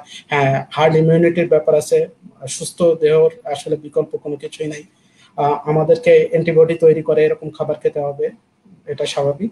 আর চাকরির ক্ষেত্রে হচ্ছে কি, আপনি যদি নিজে একটু গ্রুমিং করে যান, আপনি একটু ভালো প্যান্ট শার্ট পরে যান, আপনাকে দেখতে যদি একটু স্মার্ট লাগে, তাহলে আপনার নিজের কাছে একটু ভালো লাগবে, তাহলে অন্যরা দেখলে কেন ভালো লাগবে না? আপনার নিজের কাছে যদি ভালো না লাগে, আপনি যদি তৃপ্তি না ফিল করেন, তাহলে অন্য লোক আপনার উপরে তৃপ্তি ফিল করবে না, এটাই স্বাভাবিক। তারপরে আমি বলবো ওভারঅল এনভায়রনমেন্টের ক্ষেত্রে কোভিড আমাদের অনেক কিছু শিখিয়ে দিয়ে গেল, এটা আমাদের ফিউচারের জন্য কাজে লাগবে। জি, আপনাকে অসংখ্য ধন্যবাদ। আমি মুরাদ ভাইয়ের কাছে একটা প্রশ্ন থ্রো করে দিয়ে আবার আপনার কাছে আসছি। মুরাদ ভাই সেই প্রশ্নটার প্রিপারেশন নিতে থাক। মুরাদ ভাই, আপনার কাছে একটি প্রশ্ন এসেছে। প্রশ্নটি আমাদেরকে করেছেন সায়েদা জাফর, সায়েদা শতরূপা জাফর। উনি প্রশ্নটি করেছেন যে লকডাউনের সময় মেন্টাল হেলথ মানে মেন্টাল হেলথকে যদি আমি ধরে রাখতে চাই বা মেন্টাল হেলথকে যদি গ্রো করতে চাই, সেক্ষেত্রে কোন কোন আইডিয়া গুলো নিয়ে আমি কাজ করতে পারি, এমন কিছু আইডিয়া আপনার কাছে সে উত্তর চেয়েছে। আপনি প্রশ্নটার প্রিপারেশন করতে থাকেন, আমি মুজাহিদ ভাইয়ের কাছে আরেকটা প্রশ্ন উত্তর করছি, আমরা সেই প্রশ্নটা শেষে আপনার কাছে আসছি।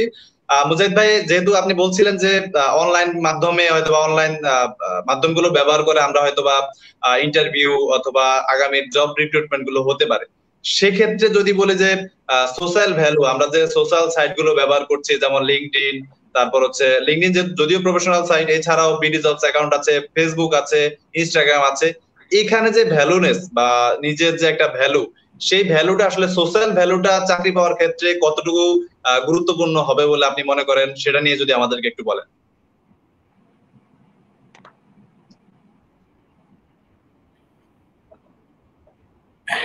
সোশ্যাল নেটওয়ার্কিংটা আসলে খুবই গুরুত্বপূর্ণ। এই ক্ষেত্রে আমি একটা জিনিস অ্যাড করতে চাই, বর্তমানে বাংলাদেশের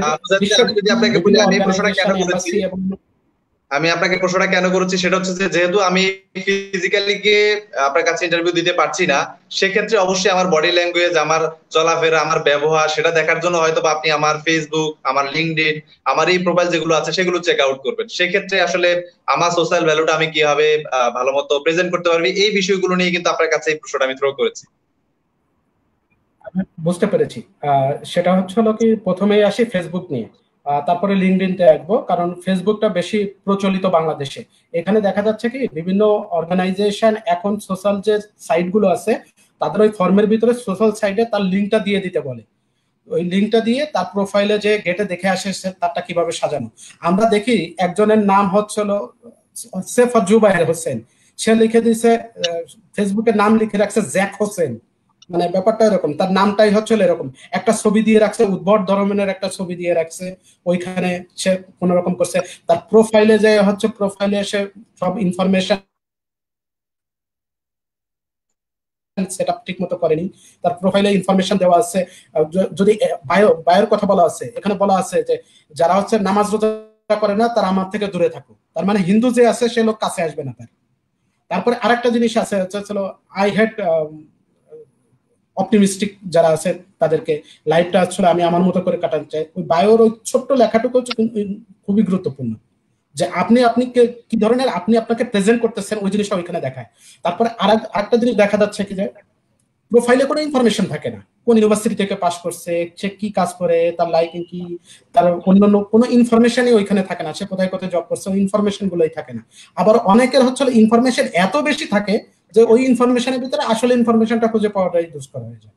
সুতরাং এই জিনিসটা প্রফেশনালি কিভাবে হ্যান্ডেল করতে হয়, এখন প্রফেশনাল এই যে সাইট গুলো আছে, ফেসবুকটাকে কিন্তু এখন আমরা আর আসলে শুধু সোশ্যাল নেটওয়ার্কিং এর ভিতরে সীমাবদ্ধ নাই, কারণ এখন জব সাইট থেকে শুরু করে বিভিন্ন, এখন আমার মনে হয় বিডি জবস এর চাইতে ফেসবুকে জব পোস্ট বেশি হয়, কারণ এবং ওইখান থেকেই কিন্তু ইন্টারভিউতে কল পাচ্ছে, ওইখানে নেটওয়ার্কিং বাড়াচ্ছে। সুতরাং ওইখানের ইনফরমেশনটা, এবং আমার কাছে মনে হয় কি যে ফেসবুকের যে ছবিটা আমি শেয়ার করবো সেই ছবিটা আসলে খুব সুন্দর হওয়া উচিত, এবং সেটা একদম প্রফেশনাল না হলেও চলবে, ওয়াইফের সাথে হতে পারে, চিলড্রেনের সাথে হতে পারে, চিলড্রেনের সাথে হতে পারে, কিন্তু সেটা মার্জিত ভাবে সাজানো থাকা উচিত। এবং আরেকটা জিনিস, ইউএস এম্বাসি যেটা করে এবং ব্র্যাকও যে জিনিসটা করে সেটা হচ্ছে তার পোস্ট গুলো দেখে, সে আসলে কোন মতাদর্শের লোক, এই পোস্ট গুলো দেখে, তাহলে পোস্ট গুলো দেখলে বোঝা যায় আসলে সে কোন ধরনের মেন্টালিটির লোক। এই পোস্ট গুলো সে কি পোস্ট শেয়ার করতেছে, সে কি লিখতেছে, সে কি জানতে চাচ্ছে, সে আসলে কি লার্নার কিনা, সে যে পোস্ট গুলো শেয়ার করতেছে সেখান থেকে আমরা পাই। এবার আসি লিঙ্কডইনে। লিঙ্কডইনের ব্যাপারটা অনেকে জানেই না, এরকম কোনো সাইট আছে, অনেক আমরা গ্রাজুয়েট পাই যারা অনেকেই আছে যে লিঙ্কডইন কি সে জিনিসটা জানেই না। অনেকে লিঙ্কডইনে দেখা যাচ্ছে যে ছবি দিয়ে রাখছে, শুধু মাথাটুক দেখা যাচ্ছে, একটু কাটা অর্ধেক মাথা দেখা যাচ্ছে, পুরো বায়োটা ওইখানে শেয়ার করেনি। তারপরে হচ্ছিল তার কি মানে স্কিল আছে, স্কিল গুলো অ্যাড করে নাই, শুধুমাত্র নাম আছে, ইউনিভার্সিটি কোথায় থেকে পড়ছে, কোন কোন সাবজেক্ট পড়ছে, এইটাই মাত্র। লিঙ্কডইনটা হচ্ছিল মাত্র 3-4টা লাইনের ভিতরে তার লিঙ্কডইন প্রোফাইলটা পুরোটা শেষ হয়ে যাচ্ছে। আমি সেই ক্ষেত্রে বলবো যারা স্কিল পিপল আছে, যারা ফলোয়ার্স আছে, আপনারা তাদের লিঙ্কডইন প্রোফাইলটা দেখেন কিভাবে সাজানো হয়েছে, ওইখান থেকে দেখলে পরেই কিন্তু আপনার আইডিয়া পেয়ে যাবেন যে আপনারটা কিভাবে সাজাতে হবে। হ্যাঁ, টেকনিক্যালি যদি আপনি একটু অ্যাডভান্স না হন, কমিউনিকেশনে যদি ভালো না হন, তাহলে আপনি কিন্তু নিজেকে রিপ্রেজেন্ট করতে পারবেন না। হ্যাঁ, এটা খুবই ইম্পর্টেন্ট বর্তমানে সোশ্যাল সাইট গুলো ইউজ করা, এর কারণ হচ্ছে কি এইখান থেকে প্রাথমিকভাবে ধারণা নেওয়া হবে যে আপনাকে ফাইনাল কলে ডাকবো কিনা। প্রথম স্ক্রিনে হয়তো 3 জনকে আমরা ফাইনাল কলের জন্য ডাকবো, প্রথমেই স্ক্রিনিং করলাম, ওইখান থেকেই আপনি বাদ পড়ে যাবেন এইগুলোর কারণে। সুতরাং এটা খুবই ইম্পর্টেন্ট। এবং অনেকের বাংলাদেশে টুইটার এতটা পপুলার না, তারপরে টুইটার অ্যাকাউন্টের ব্যাপার আছে। আর আরেকটা হচ্ছে রিক্রুটাররা যেহেতু বিডি জবস এবং অন্যান্য মাই জবস এবং আরো কয়েকটা সাইট আছে, যে সাইটগুলোতে সরাসরি সিভি দেখতে পাচ্ছেন, সেখানেও সিভি গুলো সুন্দরভাবে সাজানো না। একই জিনিস আমি দেখি যে একই জব ডেসক্রিপশন কপি করে করে বসানো, আর একজনের ইনফরমেশন গুলো কপি করে বসাইছে, হুবহু দাড়ি কমা সবগুলো সেমিকোলন সবগুলো এখানে নিয়ে আসছে। সুতরাং এই জিনিসগুলো আসলে আরো পরিপাটি ভাবে, আরো স্মার্টলি কিভাবে, আপনি শুধু প্রেজেন্ট করলে হবে না, আপনি how smartly you are presenting yourself, you are selling to the recruiter. আপনি কিন্তু নিজেকে সেল করতেছেন, তো সেই সেল করতে হলে আপনার প্রোডাক্টটা তো ভালো হতে হবে। সুতরাং আপনি যে সাইটগুলোই করেন না কেন সবগুলোতে আপনাকে ভালো হতে হবে। জি, আশা করি আপনাকে বুঝতে পেরেছি। আর কোন কোশ্চেন? অসংখ্য ধন্যবাদ। আমরা খুব গুরুত্বপূর্ণ একটা বিষয় নিয়ে আলোচনা করেছি, কারণ আগামীর যে জব মার্কেট আমাদের জন্য আসছে সেখানে আসলে সোশ্যাল ভ্যালুর খুবই গুরুত্বতা পাবে, কারণ সে আসলে কিভাবে তার দৈনন্দিন জীবন বা দৈনন্দিন কাজকর্ম পরিচালনা করছে সেগুলো নিয়ে খুব গুরুত্ব পাবে। আমরা যদি আমি আরেকটা জিনিস মিস করে গেছি, সরি, সেটা হচ্ছে কি ফেসবুকে বিভিন্ন গ্রুপ আছে, প্রফেশনাল ডেভেলপমেন্ট গ্রুপ আছে, জব ভ্যাকান্সি গ্রুপ আছে। এই গ্রুপগুলোর সাথে আমি ডাইরেক্ট কানেক্টিভিটি থাকতে বলতেছি, সবাইকে রিকোয়েস্ট করবো যে আপনারা থাকবেন, কারণ ওখান থেকে অনেক জব পোস্ট পাওয়া যায়, অনেক স্কিল ডেভেলপমেন্টের অনেক ম্যাটেরিয়ালস পাওয়া যায়।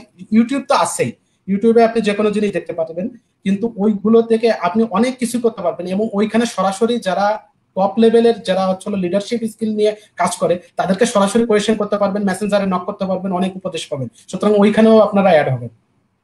জি, আপনাকে অসংখ্য ধন্যবাদ। খুব গুরুত্বপূর্ণ কিছু তথ্য আমাদের মাঝে শেয়ার করেছেন, আমরা সেগুলো চেষ্টা করেছি, ভিউয়ার যারা আছেন তারা উপকৃত হয়েছেন।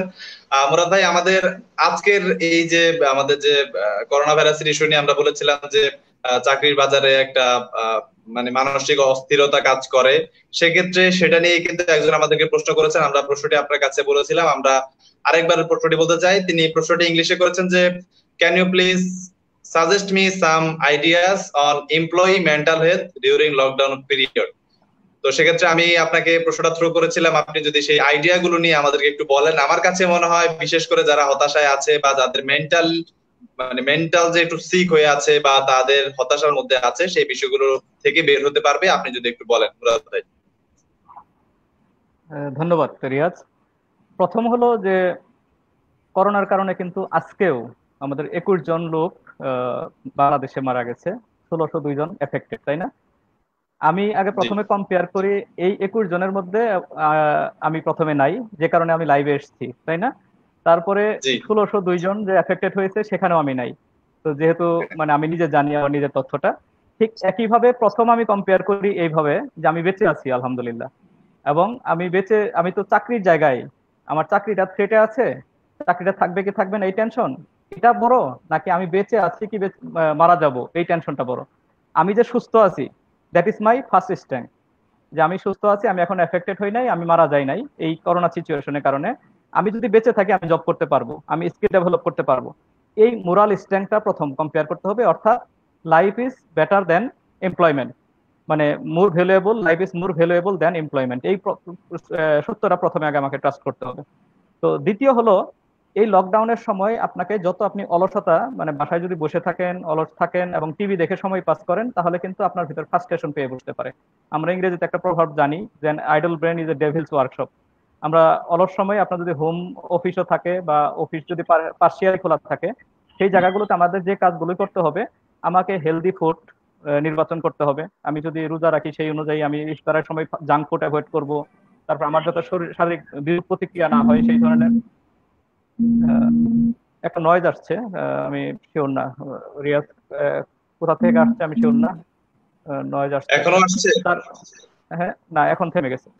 তারপরে হলো আমাকে যতটুকু পারি আমাকে এক্সারসাইজ করতে হবে, বডি ফিটনেস রাখতে হবে, এবং অনলাইন প্রচুর স্কিল ডেভেলপমেন্ট প্রোগ্রাম হচ্ছে, এবং এই নিজের জন্য ফিউচারে শেপ আপ করার জন্য আমরা জানি যে সফট স্কিল ফ্রেমওয়ার্ক নিয়ে ঢাকা শহরে প্রচুর লাইভ সেশন হচ্ছে। তারপর 80% ডিসকাউন্টে অনেক ট্রেনিং আমরা পাচ্ছি অনলাইনে। এই ট্রেনিং গুলোতে অ্যাটেন্ড করে ফিউচারের জন্য, এখন যে ট্রেনিং গুলো হচ্ছে এগুলো কিন্তু মানে সমসাময়িক ট্রেনিং, যে এরপরে যে জিনিসগুলো লাগবে আমাদের সেই টপিকের উপর বেস করে কিন্তু ট্রেনিং গুলো হচ্ছে। অতএব এই ট্রেনিং গুলোর সঙ্গে নিজেকে ইনভলভ করা, ইনভেস্ট করা, এবং লার্নিং এর সাথে এই সময়টা কিন্তু পাওয়া যাবে না। এই সময়টাকে আমি নেগেটিভলি না নিয়ে পজিটিভলি নিয়ে আমি কেরিয়ারের জন্য ডেভেলপ করি। এরপরে হলো যে অ্যাভয়েড স্মোকিং, অ্যালকোহল, এগুলো যদি কারোর অভ্যাস থেকে থাকে, খুবই লিমিটেড আশা করি এই সংখ্যাটা। তারপর তাদের ক্ষেত্রে ওই হলো যে এই জিনিসগুলো না রাখা, কারণ বডির ইমিউনিটি সিস্টেম বাড়াতে হলে আমাকে হেলদি ফুড খেতে হবে, তারপরে হলো এক্সারসাইজ করতে হবে, এবং এই স্মোকিং, অ্যালকোহল এগুলো অ্যাভয়েড করতে হবে, জাঙ্ক ফুড অ্যাভয়েড করতে হবে। এরপরে রিলিজিয়াস এবং বেস্ট সেলিং বুকগুলো আমরা এই সময় পড়তে পারি। প্রতিদিন আমরা যদি করি যে আমরা আধা ঘন্টা ভালো কিছু বই পড়বো, এটা রিলিজিয়াস বই হতে পারে বা বেস্ট সেলিং বুক হতে পারে, যে সাকসেসফুল পিপুলের বা লিডারশিপের উপরে, কমিউনিকেশন স্কিলের উপরে, এগুলোর উপরে আমরা পড়তে পারি। এরপরে হলো যে সাউন্ড স্লিপ, যে ঘুমের যে সময়টা দরকার, early to bed early to rise. আমি সারা রাত জেগে থেকে সেহরি খেয়ে যদি ঘুমাই, তার হেলথের উপর এটা প্রভাব পড়বে। আমি চেষ্টা করব যে আমি 11টার মধ্যে ঘুমিয়ে যাওয়ার জন্য এবং পরবর্তীতে সঠিক সময় করার জন্য। সর্বশেষ হলো মানে প্রেয়ারের মধ্যে আমাকে করতে হবে, যেটা মুজাহিদ ভাই বলেছেন, যে আমরা যে ধর্মে আসি না কেন, মেডিটেশন, প্রেয়ার যেটা আমরা বলি, সেটা করলে একটা মাইন্ডের যে সাউন্ডনেসটা সেটা থাকবে। আর সবচেয়ে বড় কথা, এই সময়ের ভিতরে আমি ওভার ফোন কমিউনিকেশন করি আর মিলিং কমিউনিকেশন করি, আর ফিজিক্যালি 3 ফিট দূরত্ব মেনটেন করে যদি দেখা সাক্ষাৎ করি, try to stay or communicate with some good পিপুল। কারণ ল অফ অ্যাসোসিয়েশন আমরা একটা টার্ম জানি, যে একজন মানুষ সবচেয়ে বেশি যে 5 জন মানুষের সঙ্গে উঠা বসা করে, যে 5 জন মানুষের সঙ্গে সবচেয়ে বেশি সময় ব্যয় করে, এটা ফিজিক্যালি হোক আর ভার্চুয়ালি হোক, তো ওই মানুষটার মানে গড় ইনকাম, গড় লাইফস্টাইল, গড় আচার আচরণ হবে ওই 5 জন মানুষের গড়।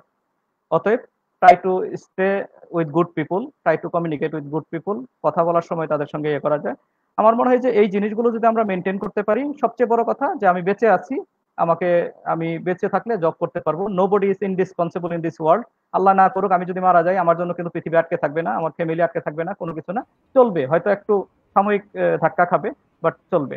এই জায়গাটা আমি প্রথম হিসেবে ধরে নিয়ে আমাকে ফ্রাস্ট্রেটেড হওয়ার কিছু নাই। কারণ হলো যদি আমি স্ট্রেস নেই, আমি যদি অ্যাংরি থাকি, আমি যদি কনফিউজ থাকি, আমি যদি স্কেয়ার্ড হয়ে যাই, আমি যদি স্যাড থাকি, দুঃখিত থাকি, তাহলে কিন্তু আমার বডির ইমিউনিটি সিস্টেমটা দুর্বল হয়ে যাবে। আর ইমিউনিটি সিস্টেম দুর্বল হলে মানে পসিবিলিটি অনেক হাই হয়ে যায় এই করোনা এফেক্টেড হওয়ার জন্য। অতএব এই সিচুয়েশনে আমরা আশা করি যে এই পদ্ধতিগুলো মেনটেন করে আমরা এই লকডাউন সিচুয়েশনে মুরাদ ভাইয়ের সাথে আমি আরেকটা জিনিস অ্যাড করি এখানে, সেটা হচ্ছে হলো কি যে নেগেটিভ পিপলদের থেকে তো দূরে থাকবে, নেগেটিভ নিউজ থেকেও দূরে থাকা উচিত। নেগেটিভ নিউজ থেকে বলতে কি, দেখবেন কি আপনার ফেসবুক ফ্রেন্ড লিস্টে কিছু পিপল আছে যারা কন্টিনিউয়াসলি দেখবেন শুধু গভর্নমেন্ট না সবকিছু নেগেটিভে, মানে এদের মাইন্ডসেটটাই নেগেটিভ, এরা সবকিছু নেগেটিভ সবকিছু শেয়ার করতেছে, নেগেটিভ সবকিছু দেখাচ্ছে, নেগেটিভ সবকিছু বলতেছে। তাদেরকে আনফ্রেন্ড না করে আনফলো করে রাখুন আপাতত। এই সিচুয়েশনে যদি আপনার মেন্টাল স্ট্রেস থাকে তাহলে আপনার নেগেটিভ কোনো কিছু না দেখাই ভালো। আপনি প্রয়োজনে নিউজও দেখার দরকার নাই আজকে কতজন এফেক্টেড হয়েছে, আজকে কতজন মারা গেছে, প্রয়োজনে আপনার ওই জিনিসগুলো করা উচিত। আমার মনে হয় এটুকু আমি জাস্ট অ্যাড করলাম। আমরাও বেশ কিছুক্ষণ করেছি, আমরা এবার কিছু কমেন্টের দিকে যাব। আর মুরাদ ভাইয়ের সাথে যদি আমি একটু একমত হই, সেটা হচ্ছে যে আপনি অবশ্যই চেষ্টা করবেন যে নেগেটিভিটি থেকে দূরে থাকার জন্য। নেগেটিভিটি থেকে যদি দূরে থাকতে চান তাহলে সেই নেগেটিভ পোস্ট যারা শেয়ার করে, নেগেটিভ কথা যারা বলে, সেই মানুষদেরকে আনফ্রেন্ড করার দরকার নাই, সম্পর্ক খারাপ করার কোনো দরকার নাই। সে যেগুলো শেয়ার করছে সেগুলো যেন আপনার সামনে না আসে, সেজন্য তাকে আনফলো দিয়ে রাখুন, যাতে সেই তার পোস্ট গুলো আপনার সামনে না আসে। অথবা এটা যদি আমি আমাদের সোশ্যাল ভ্যালুর কথা আমরা বলছিলাম, সেই ক্ষেত্রেও এটা কাজে আসে যে আপনি অ্যাড আছেন বা আপনার কোনো এক ফ্রেন্ড আপনার সাথে অ্যাড থাকতেই পারে ফেসবুকে, তার সে যেগুলো শেয়ার করছে সেগুলো যদি আপনার জন্য খুব বেশি গুরুত্বপূর্ণ না হয়, তাহলে কিন্তু আপনি তাকে আনফলো দিয়ে রাখতে পারেন। সেক্ষেত্রে আপনার এমন কোনো ক্ষতি হয়ে যাবে না যে তাকে ফলো দিয়ে আনফলো দিয়ে দেওয়ার কারণে আপনার অনেক বিশাল ক্ষতি হয়ে যাচ্ছে। যেহেতু আপনি লার্নিং, ডেভেলপমেন্ট এগুলো নিয়ে কাজ করছেন, সেক্ষেত্রে ফেসবুকটাকে আপনি যথাসাধ্য ভাবে ব্যবহার করুন, তাহলে হয়তো আপনার সোশ্যাল ভ্যালুটা বৃদ্ধি পাবে। আমরা এবার একটু কমেন্ট সেকশনে যেতে চাই। আমরা কমেন্ট সেকশনে আমাদের কাছে অনেক অনেক প্রশ্ন, সেই প্রশ্নগুলো নিয়ে আমরা আলোচনা করেছি। আমাদের কাছে আচ্ছা একটি গুরুত্বপূর্ণ প্রশ্ন করেছেন জুবায়ের রনি, মুজাহিদ ভাইয়ের কাছে করেছেন। প্রশ্নটা হচ্ছে যে চাকরি নেওয়ার সময় বন্ড সই এর একটা বিষয় থাকে, আসলে বন্ড সই এর বিষয়টা কি এবং কিভাবে দেখেন বা ফেস করার কেমন হতে পারে, সেটা নিয়ে যদি একটু বলেন।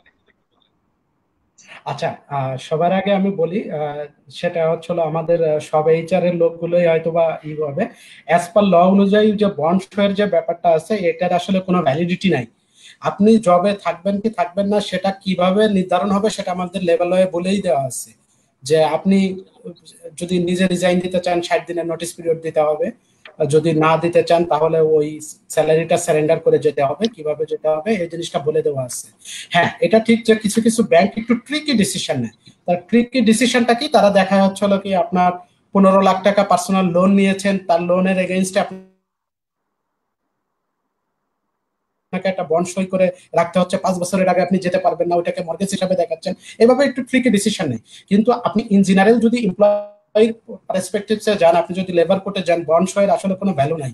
কারণ আপনার ওই যে বন্ড সইটা যখন হচ্ছে হলো করতে যাবে, ওটাকে কি জন্য বলে, সাব রেজিস্ট্রার অফিস থেকে যখন ওটাকে রেজিস্ট্রি করতে যাবে তখন ওটার কিন্তু কোনো ভ্যালিডিটি নাই।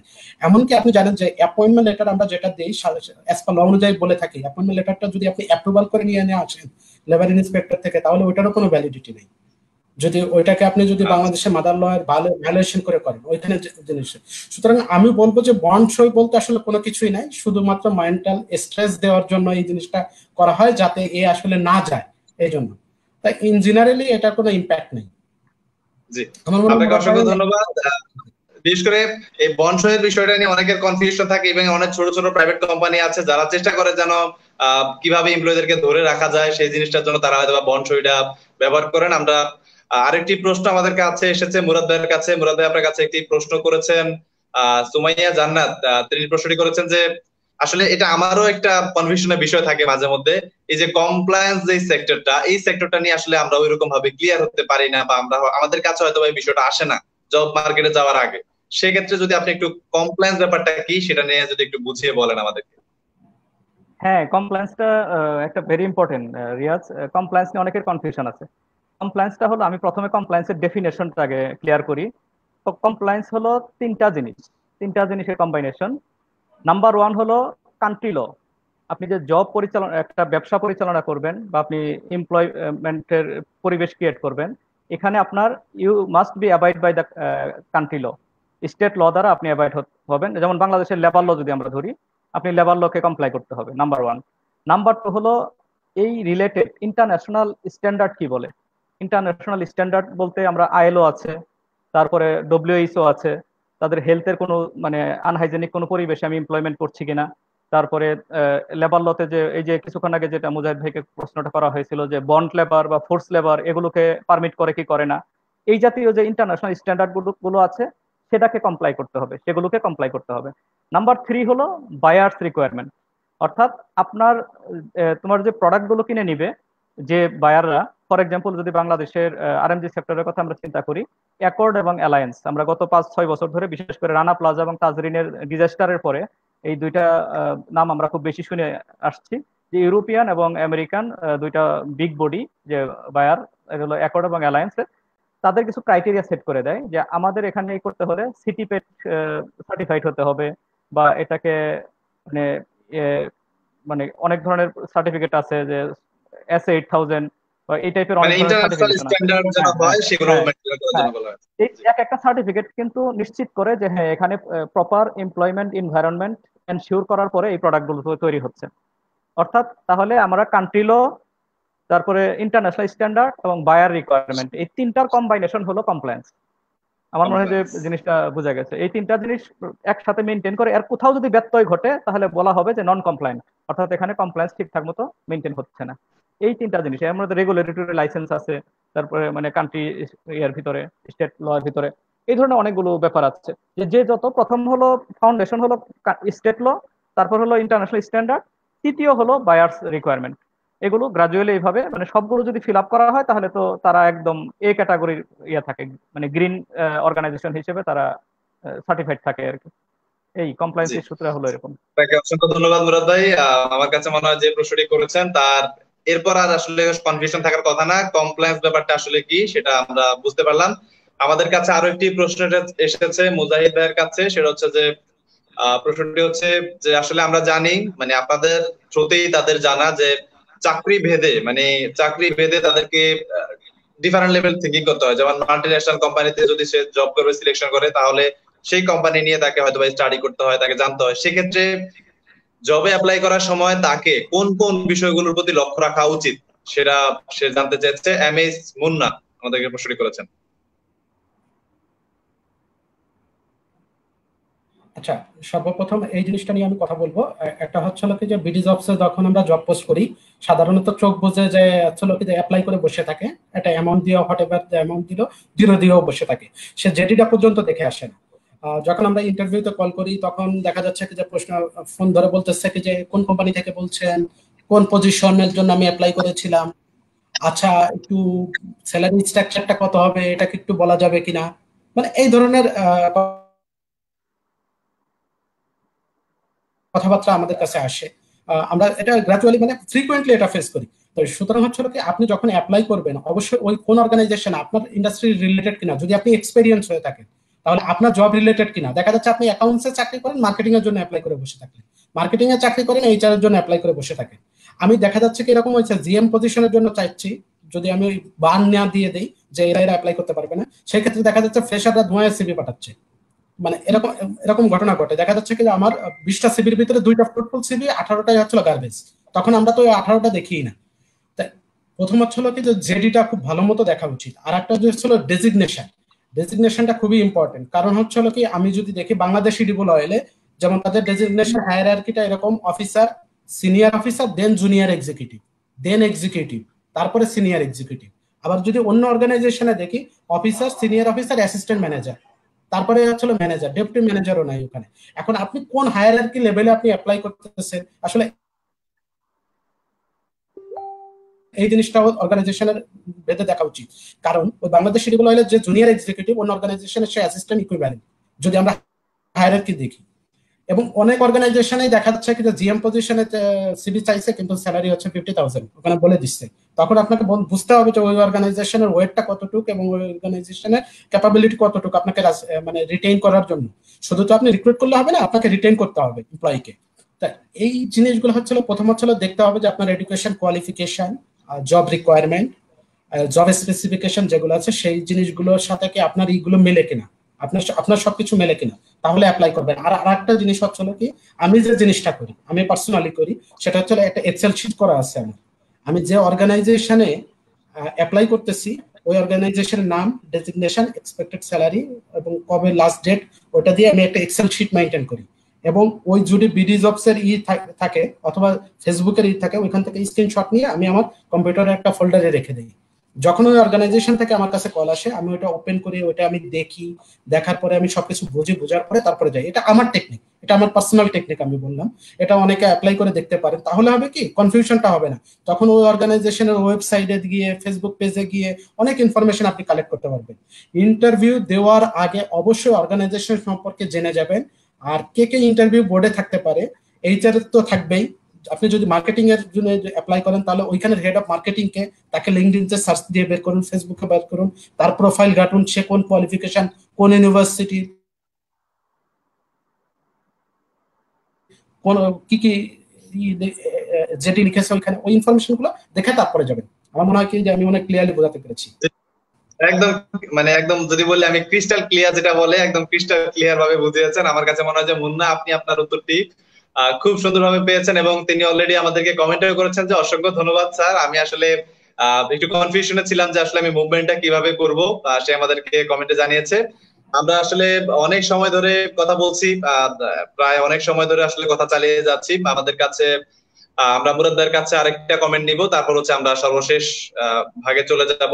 মুরাদ, আপনার কাছে একটি প্রশ্ন যে কিছু কিছু কোম্পানি আসলে চাকরি দিবে বা চাকরি হবে, ওই সে সকল কোম্পানিতে যখন সে ইন্টারভিউতে যায় বা তার যখন রিক্রুটমেন্ট হয়, কনফার্ম যখন হয়, তারপর তার অরিজিনাল সার্টিফিকেট গুলো যদি চাওয়া হয়, সেক্ষেত্রে আসলে আমরা কি করতে পারি বা আমাদের অ্যাটিটিউডটা কেমন হবে, সেটা নিয়ে যদি একটু বলেন।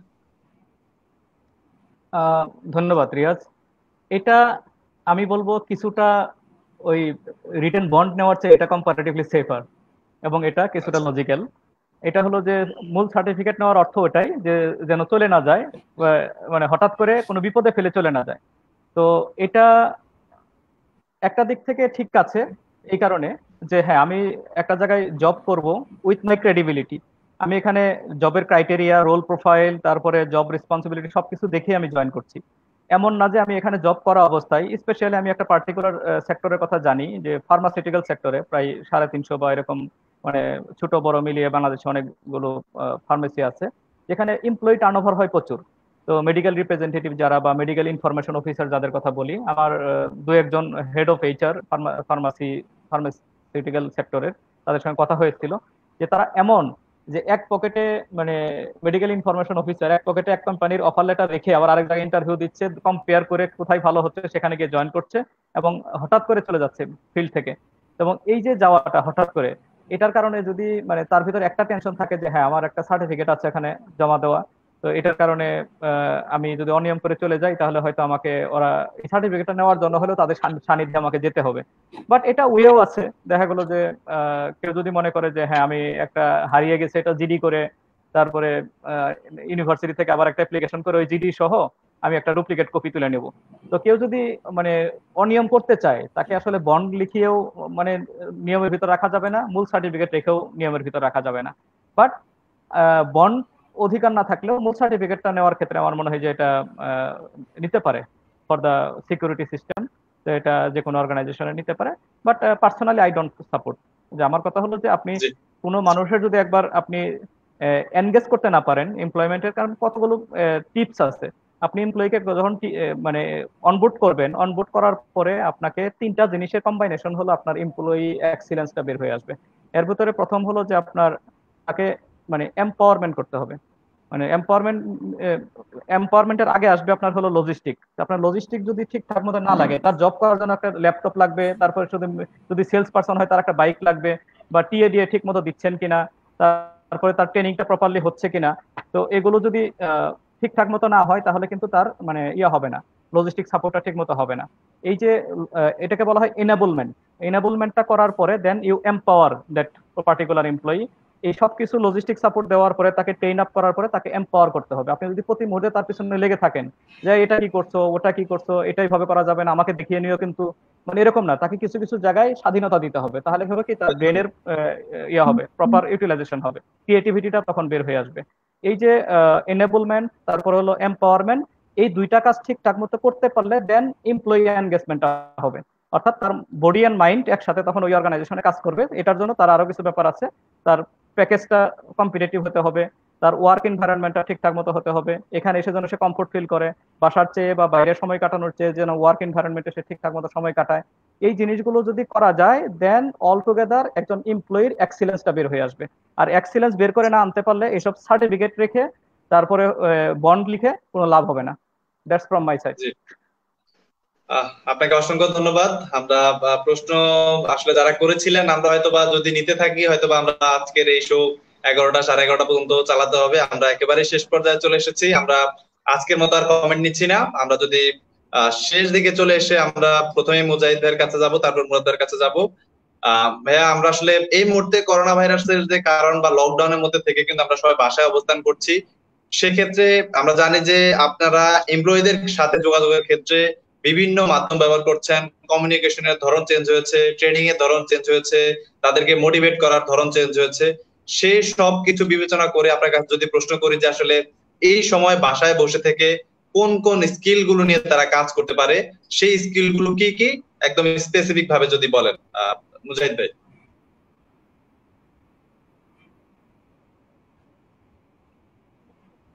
আচ্ছা, এখানে হচ্ছিল কি যে প্রফেশনাল স্কিল বাড়ানোর তো আসলে বাইরে যাওয়ারই নাই, কিন্তু আমি যদি বলি যে আহ, বিভিন্ন অনলাইন যে কোর্সগুলো আছে, আহ, সেই অনলাইন কোর্সগুলো এই ক্ষেত্রে করা যেতে পারে। বিভিন্ন প্রতিদিন কোনো না কোনো পেজে হচ্ছে হলো বিভিন্ন এক্সপার্ট দিয়ে দিয়ে ট্রেনিং ডেভেলপমেন্ট এগুলো করানো হচ্ছে, সাক্ষাৎকার নেওয়া হচ্ছে, এই জিনিসগুলো লাইভ শো গুলো দেখা উচিত। আমি আমার আরেকজন সিনিয়র ম্যানেজার আছে অ্যাকাউন্টসে, কিছুদিন আগে তার সঙ্গে কথা বলতেছিলাম। সে বললো কি যে ভাই আমি তো আসলে অনেকদিন কমপ্লেন, সে কোয়ালিফাইড চার্টার্ড অ্যাকাউন্টেন্ট। সে সে যেটা বলতেছিল যে আমি এখন একটু কোরআন শরীফটা নিয়ে একটু ঘাটাঘাটি করতেছি, আমি এটাকে আর একটু বেসটাকে আরো স্ট্রং করতেছি, আমি এই সময়টা কাজে লাগাচ্ছি। তাই আসলে হচ্ছে কি আপনি কোন কাজটাকেই বলে যে বই পড়া, আমি আগে প্রচুর বই পড়তাম, এখন আমার বই পড়তে ভালো লাগে না। বই আমি তেমন একটা এখন পড়ি না, আমি এখন অনলাইনে পড়ি বই, অনলাইনে স্টোরি পড়ি। আমি মোবাইল নিয়ে হয়তো আমি বসে বসে পড়তেছি। যদি আপনি পড়েন, যেখানে যে পজিশনে থাকেন না কেন, আপনার স্কিল ডেভেলপমেন্ট হবে, আপনার ফিউচার মানে এমপ্লয়মেন্টের জন্য কাজে লাগবে, এই ধরনের কোনো কিছু করা উচিত। কারণ হচ্ছে হলো কি আপনি নিজেই বুঝতেছেন চাকরির বাজার চেঞ্জ হচ্ছে, চাকরির বাজার চেঞ্জ হচ্ছে, কম্পিটিশন বাড়তেছে, কেন আমাকে হায়ার করবে, কি জন্য হায়ার করবে। আপনি যদি না পারেন তাহলে আপনার মেন্টরের সাথে যোগাযোগ করেন। প্রত্যেকেরই কিছু কিছু মেন্টর আছে, একজন দুজন তিনজন মেন্টর আছে, তাদের কাছে জিজ্ঞেস করেন যে আসলে আপনি কোন কোন বিষয় নিয়ে কাজ করতে চান। আর আরেকটা জিনিস আমি খুবই ইম্পর্টেন্ট দিতে বলবো, সেটা হচ্ছে মুরাদ ভাইয়ের কথার এগেনস্টে মানে সাথে ধরেই বলতেছি, সেটা হচ্ছে কি আপনি যদি এখন পর্যন্ত আপনার ইউনিভার্সিটির বড় ভাই ছোট ভাই যারা আছে ভালো পজিশনে আছে তাদের সাথে নেটওয়ার্কিংটা কম থাকে, অথবা টপ পজিশনে যারা লিডারশিপ গুলো আছে নেটওয়ার্কিংটা কম থেকে থাকে, এই সময়টার ভিতরে নেটওয়ার্কিংটা নিয়ে একটু কাজ করেন, নেটওয়ার্কিংটা বাড়ান, তাহলে ভবিষ্যতে ইন্টারনাল রিক্রুটমেন্টের ক্ষেত্রে আপনারা প্রায়োরিটি পাবেন। আর এক্সটার্নাল রিক্রুটমেন্টের ক্ষেত্রে তো সবাই প্রায়োরিটি পায়। আমার মনে হয় কি যে যেটা পছন্দ করে, যেটা আমি বেসিক্যালি নিজে ঘুমাতে পছন্দ করি, আমি 10 ঘন্টার উপরে ঘুমাই এখন। এবং আমার কাজটা মানে অফিস ফ্রম হোম হলেও আমার দুপুরের পর থেকে কাজের লোডটা বেড়ে যায়। রাত্রে 7টা 8টা 9টা পর্যন্ত আমার ইউকে অফিস ওপেন থাকে, ওই পর্যন্ত আমি কাজ করি। তো আমি সবাইকে বলবো যে আপনারা যেখানে যে পজিশনে আছে আপনাদের যে জিনিসটা ভালো লাগে সেটাই করেন, কিন্তু আপনার ফিউচার ডেভেলপমেন্টের জন্য করেন, যাতে এটা আপনার কাজে দেয়। জি, আপনাকে অসংখ্য ধন্যবাদ। আমরা মুরাদ ভাইয়ের কাছে যাব। মুরাদ ভাই, আপনি কি আমাদেরকে শুনতে পাচ্ছেন? আমরা মনে হয় মুরাদ ভাইয়ের কানেকশনটা লস করে ফেলেছি। আমি শুনতে পাচ্ছি, বাট আমি দেখতে পাচ্ছি যে আমি হ্যাং হয়ে গেছি প্রবাবলি। আমি কিন্তু শুনতে পাচ্ছি তোমাদের। একটু ক্যামেরাটা ইয়ে করে হাইড করে আবার ক্যামেরাটা চালু করে। আচ্ছা,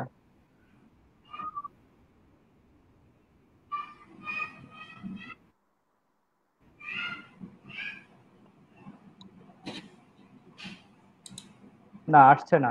আমাকে শুনতে পাচ্ছো রিয়াজ? জি, আমরা শুনতে পাচ্ছি।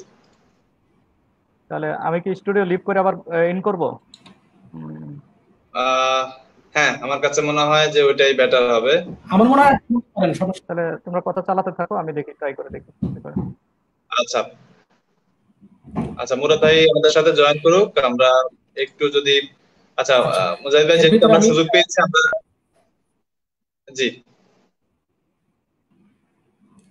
আচ্ছা, এখানে একটা জিনিস আমি স্কিপ করে গেছি আমার মনে হয়, সেটা হচ্ছে বন্ডসই নিয়ে একটা কথা হয়েছে। রিক্রুটমেন্টের ক্ষেত্রে বন্ডসইটা কাজে না দিলেও ট্রেনিং এগ্রিমেন্টের ক্ষেত্রে কিন্তু ওই জিনিসটা আবার কিন্তু ভ্যালিড। ট্রেনিং এগ্রিমেন্ট হতে পারে, আপনাকে বাহিরের থেকে যদি ট্রেনিং করিয়ে আনা হয় এবং সেই ট্রেনিং এর পিছনে একটা বড় খরচ হয়ে থাকে, সেটা এগেইনস্টে কিন্তু আপনার সাথে একটা বন্ডসই হতে পারে। এটা এটা একটা কারণ বলে গেলাম। আর একটা হচ্ছে কি, ফ্রেশারদের জন্য আমি আর একটা জিনিস বলবো, সেটা হচ্ছে পার্সোনাল নেটওয়ার্কিং বিল্ড আপের সাথে সাথে কমিউনিকেশন স্কিল। এই কমিউনিকেশন স্কিলের জন্য মেন যে পয়েন্টটা, সেটা হচ্ছে ইংলিশ ল্যাঙ্গুয়েজ প্রফিসিয়েন্সি খুব ভালো হতে হবে। মাল্টিনেশনাল কোম্পানি বলেন, ইন্টারন্যাশনাল কোম্পানি বলেন আর লোকাল কোম্পানি বলেন, এখন কিন্তু ইংলিশ ল্যাঙ্গুয়েজটার উপরে জোর দিছে। যদি আপনি মাল্টি টাস্কার হন তাহলে আপনার প্রায়োরিটি বেড়ে যাবে। একই লোক দিয়ে কিন্তু এখন অনেক কাজ করানো হবে, একজন লোকই অনেক ধরনের কাজ করতে পারবে। অ্যাকাউন্টস এবং বিলিং সিস্টেম এই পুরোটা নিয়ে কাজ করতে পারে, তাকে নিয়ে কাজ করা হবে। সুতরাং হচ্ছে মাল্টি টাস্কার হলে আপনার নিজের এমপ্লয়াবিলিটি বেড়ে যাবে, আপনার রিটেইন এবং সাস্টেইন করাটা আরো সহজ হয়ে যাবে অর্গানাইজেশনে। সুতরাং আমি সবাইকে বলবো যে আপনারা বিভিন্ন পথে নিজেদের স্কিল ডেভেলপ করেন। ঠিক আছে, মুরাদ ভাই চলে আসছে, মুরাদ ভাই এখন বলবেন। মুরাদ ভাই, আপনার সাথে এই সেম প্রশ্নটা যদি আপনার সাথেও করি, আপনি এই সাথে মুজাহিদ ভাই যেগুলো বললেন সেগুলো আপনি সবগুলো শুনেছেন, এই সাথে আসলে আপনি কি আর নতুন করে কিছু যোগ করতে চান কিনা, অথবা ডিজিটাল স্কিল গুলো নিয়ে যে কথা হচ্ছে সেই ডিজিটাল স্কিল গুলো কি কি হতে পারে সেটা নিয়েও কিন্তু আপনি বলতে পারেন। ডিজিটাল স্কিল, তোমার প্রশ্নটা কি আমি আবার একটু শুনতে পারি? জি, প্রশ্নটা হচ্ছে যে এই সময় আসলে বাসায় বসে থেকে নিজেকে প্রিপেয়ার করার জন্য কোন কোন স্কিল গুলো নিয়ে তারা কাজ করতে পারে। আচ্ছা, থ্যাংক ইউ। এটা হলো যে মুজাহিদ ভাই যেগুলো বললেন, এর বাইরে ডিজিটাল স্কিল বলতে যে জিনিসগুলো হয়, মানে টেক সেভি হতে হবে, অর্থাৎ মানে টেকনোলজির সাথে বর্তমানে যে টেকনোলজি গুলো নিয়ে আমরা কাজ করি। আমি তো প্রথম একবার বলেছিলাম যে ফর এক্সাম্পল এই যে স্ট্রিমিয়ার দিয়ে এই ভিডিও কনফারেন্সিংটা তুমি করছো, এটা, তারপর জুমের অ্যাপ্লিকেশনটা কিভাবে হতে পারে। তারপরে হলো যে আমাদের বাসায় বসে যদি কাজ করতে হয়, আমি আমার সারাউন্ডিং আমি কাউকে পাচ্ছি না, তাহলে আমি আমার এক্সেল এর একটা কাজ আমাকে করতে হবে। ওই এক্সেল এর মানে ভি লুকআপ বা এইচ লুকআপ, মানে এই যত ধরনের কাজ আছে টেকনিক্যাল কাজগুলো, এই জিনিসগুলো আমাকে জানতে হবে। তারপরে হলো যে কমিউনিকেশন, যেহেতু আমি দূরে থেকে করবো, আমি মুখে গিয়ে সরাসরি বলতে পারতেছি, সেই জায়গায় আমাকে রিটেন করতে হবে। আমি একটা টেক্সট করি বা মেল করি বা মানে যেভাবে আমি করি না কেন, আমাকে রিটেন করতে হবে। রিটেন করতে হলে আমি এটা প্রথম এমপ্লয়াবিলিটি স্কিলের ভিতরে আমার গ্যাপ হয়েছিল, এই জায়গায় আসছে, মানে নলেজ ইন অন ইংলিশ, যে ইন্টারন্যাশনাল ল্যাঙ্গুয়েজ, এবং বেশিরভাগ অফিস আদালতের এখন কমিউনিকেশনটা হয় ইংলিশে, রিটেন কমিউনিকেশনটা বিশেষ করে। অতএব আমাকে ইংলিশে দক্ষ হতে হবে। আমি যে ডিপার্টমেন্টে জব করি না কেন, ইংলিশে দক্ষ হতে হবে। আরেকটা ব্যাপার হলো যে এই সুযোগে আমরা যারা কর্পোরেট সেক্টরে আছি, তাদের একটা জিনিস বলা হয় বর্তমানে, যে কোনো ডিপার্টমেন্টে যে কোনো পজিশনে আমরা জব করি না কেন, আমাদেরকে হতে হবে jack of all trades and master of one. অর্থাৎ আমি যে ডিপার্টমেন্টে আছি সেই ডিপার্টমেন্টে আমাকে মাস্টার হতে হবে, কিন্তু আমাকে বিজনেসের প্রত্যেকটা ডিপার্টমেন্ট, প্রত্যেকটা ধারণা সেকশন সম্পর্কে আমাকে মোটামুটি অ্যাভারেজ ধারণা নিতে হবে। তা না হলে আপনার কমিউনিকেশনে আপনার একা আপনি ডিপার্টমেন্ট কখনোই জব করবেন না। আপনাকে জব করার তাগিদে ইন্টার ডিপার্টমেন্টাল কমিউনিকেশন করতে হবে, ইন্টার অর্গানাইজেশনাল কমিউনিকেশন করতে হবে। এই কমিউনিকেশন গুলো করতে হলে অন্যান্য ডিপার্টমেন্টে যাদের সঙ্গে আমি কমিউনিকেশন করব তাদের ল্যাঙ্গুয়েজটা বুঝতে হবে। তাদের ল্যাঙ্গুয়েজ বুঝতে হলে আমাকে ওই ডিপার্টমেন্ট সম্পর্কে বেসিক ধারণাটা থাকতে হবে। আমি ফিনান্স সম্পর্কে, আমি এইচআর এ জব করি, ফিনান্স সম্পর্কে আমি জানবো না তা হবে না। আমি সাপ্লাই চেইন সম্পর্কে আমাকে একটা ধারণা থাকতে হবে। সেলস এন্ড মার্কেটিং এ যারা ফিল্ডে আছে তাদের মানে কি ওয়েতে তারা কাজ করে, তাদের এই জিনিসটা আমাকে জানতে হবে। মার্কেটিং কিভাবে স্ট্র্যাটেজি বিল্ড আপ করে, মানে এটা করতে গিয়ে তারা যে একটা বিল জমা দিয়েছে ওই বিলটা ঠিকঠাক আছে কিনা, এটা ধরতে হলেও আপনাকে ওই জব নলেজটা সম্পর্কে আপনার ধারণা হতে হবে। আর যে ডিপার্টমেন্টে আমরা জব করি সেই ডিপার্টমেন্টটাতে অবশ্যই আমাকে স্পেশালিস্ট বা মাস্টার হতে হবে। তো এই জিনিসগুলো। আর এরপরে এই কোয়ারেন্টাইনের সময় আরেকটা জিনিস আমি রেফার করতে চাই। গত 11/5/2020 আমি লাইভ প্রোগ্রাম দেখতেছিলাম, আমাদের খুব পরিচিত ফেস যারা মাহবুব আপা, কাজী আইটির সিও। তো উনি কোয়ারেন্টাইনের এই শব্দটাকেই উনি ইলাবোরেট করেছেন প্রত্যেকটা ওয়ার্ড দিয়ে। আমার এটা খুব ভালো লেগেছিল, আমি নোট নিয়েছিলাম, আমি এটা একটু শেয়ার করতে চাই। কোয়ারেন্টাইনের কিউতে হলো কোয়ালিটি টাইম। অর্থাৎ আমরা অনেক সময় জব করার সময় মনে করি যে আমি যদি 2-3 দিনের একটা সময় পেতাম, এক সপ্তাহ একটা নিরবচ্ছিন্ন সময় পেতাম, this is the time we had been expecting basically, যে আমরা যে সময়টা চাচ্ছিলাম এখন কিন্তু অগাধ সময় আমাদের। এই সময়টাকে আমরা মানে অলসতা বা বিরক্তির কারণ না ধরে আমরা ধরে নেই এটা একটা কোয়ালিটি টাইম আমরা পেয়েছি আমাদের স্কিল ডেভেলপ করার জন্য। তো এই জন্য আমাদের ইউতে হলো ইউটিলাইজ দ্য কোয়ালিটি টাইম, অর্থাৎ কোয়ারেন্টাইনের কিউ এর পরে ইউটিলাইজ দ্য কোয়ালিটি টাইম। এই সময়টাকে এখন আমরা কিভাবে প্রপারলি ইউটিলাইজ করব এটা আমাদের চক আউট করতে হবে। এতে হলো অ্যালাইন ইউরসেলফ। আপনি প্রেয়ার, এক্সারসাইজ, রিডিং বুকস, তারপরে communication with others all together মিলে অফিসের রেসপন্সিবিলিটি ক্যারি আউট করে অল টুগেদার আমরাকে একটা অ্যালাইন করতে হবে। এরপরে হলো চতুর্থ লেটার হলো আর। আর এতে হলো রিচ আউট। এমন অনেক লোক আছে যাদেরকে সময় স্বল্পতার কারণে আমরা কখনোই কমিউনিকেশন করতে পারি নাই। তো এই লোকগুলোর সঙ্গে দিস ইজ দ্য টাইম, আপনি প্রতিদিন ফোন কল ধরে ধরে এমন একটা সময় বেছে নেন যে ওই 1 ঘন্টা বা আধা ঘন্টা আপনি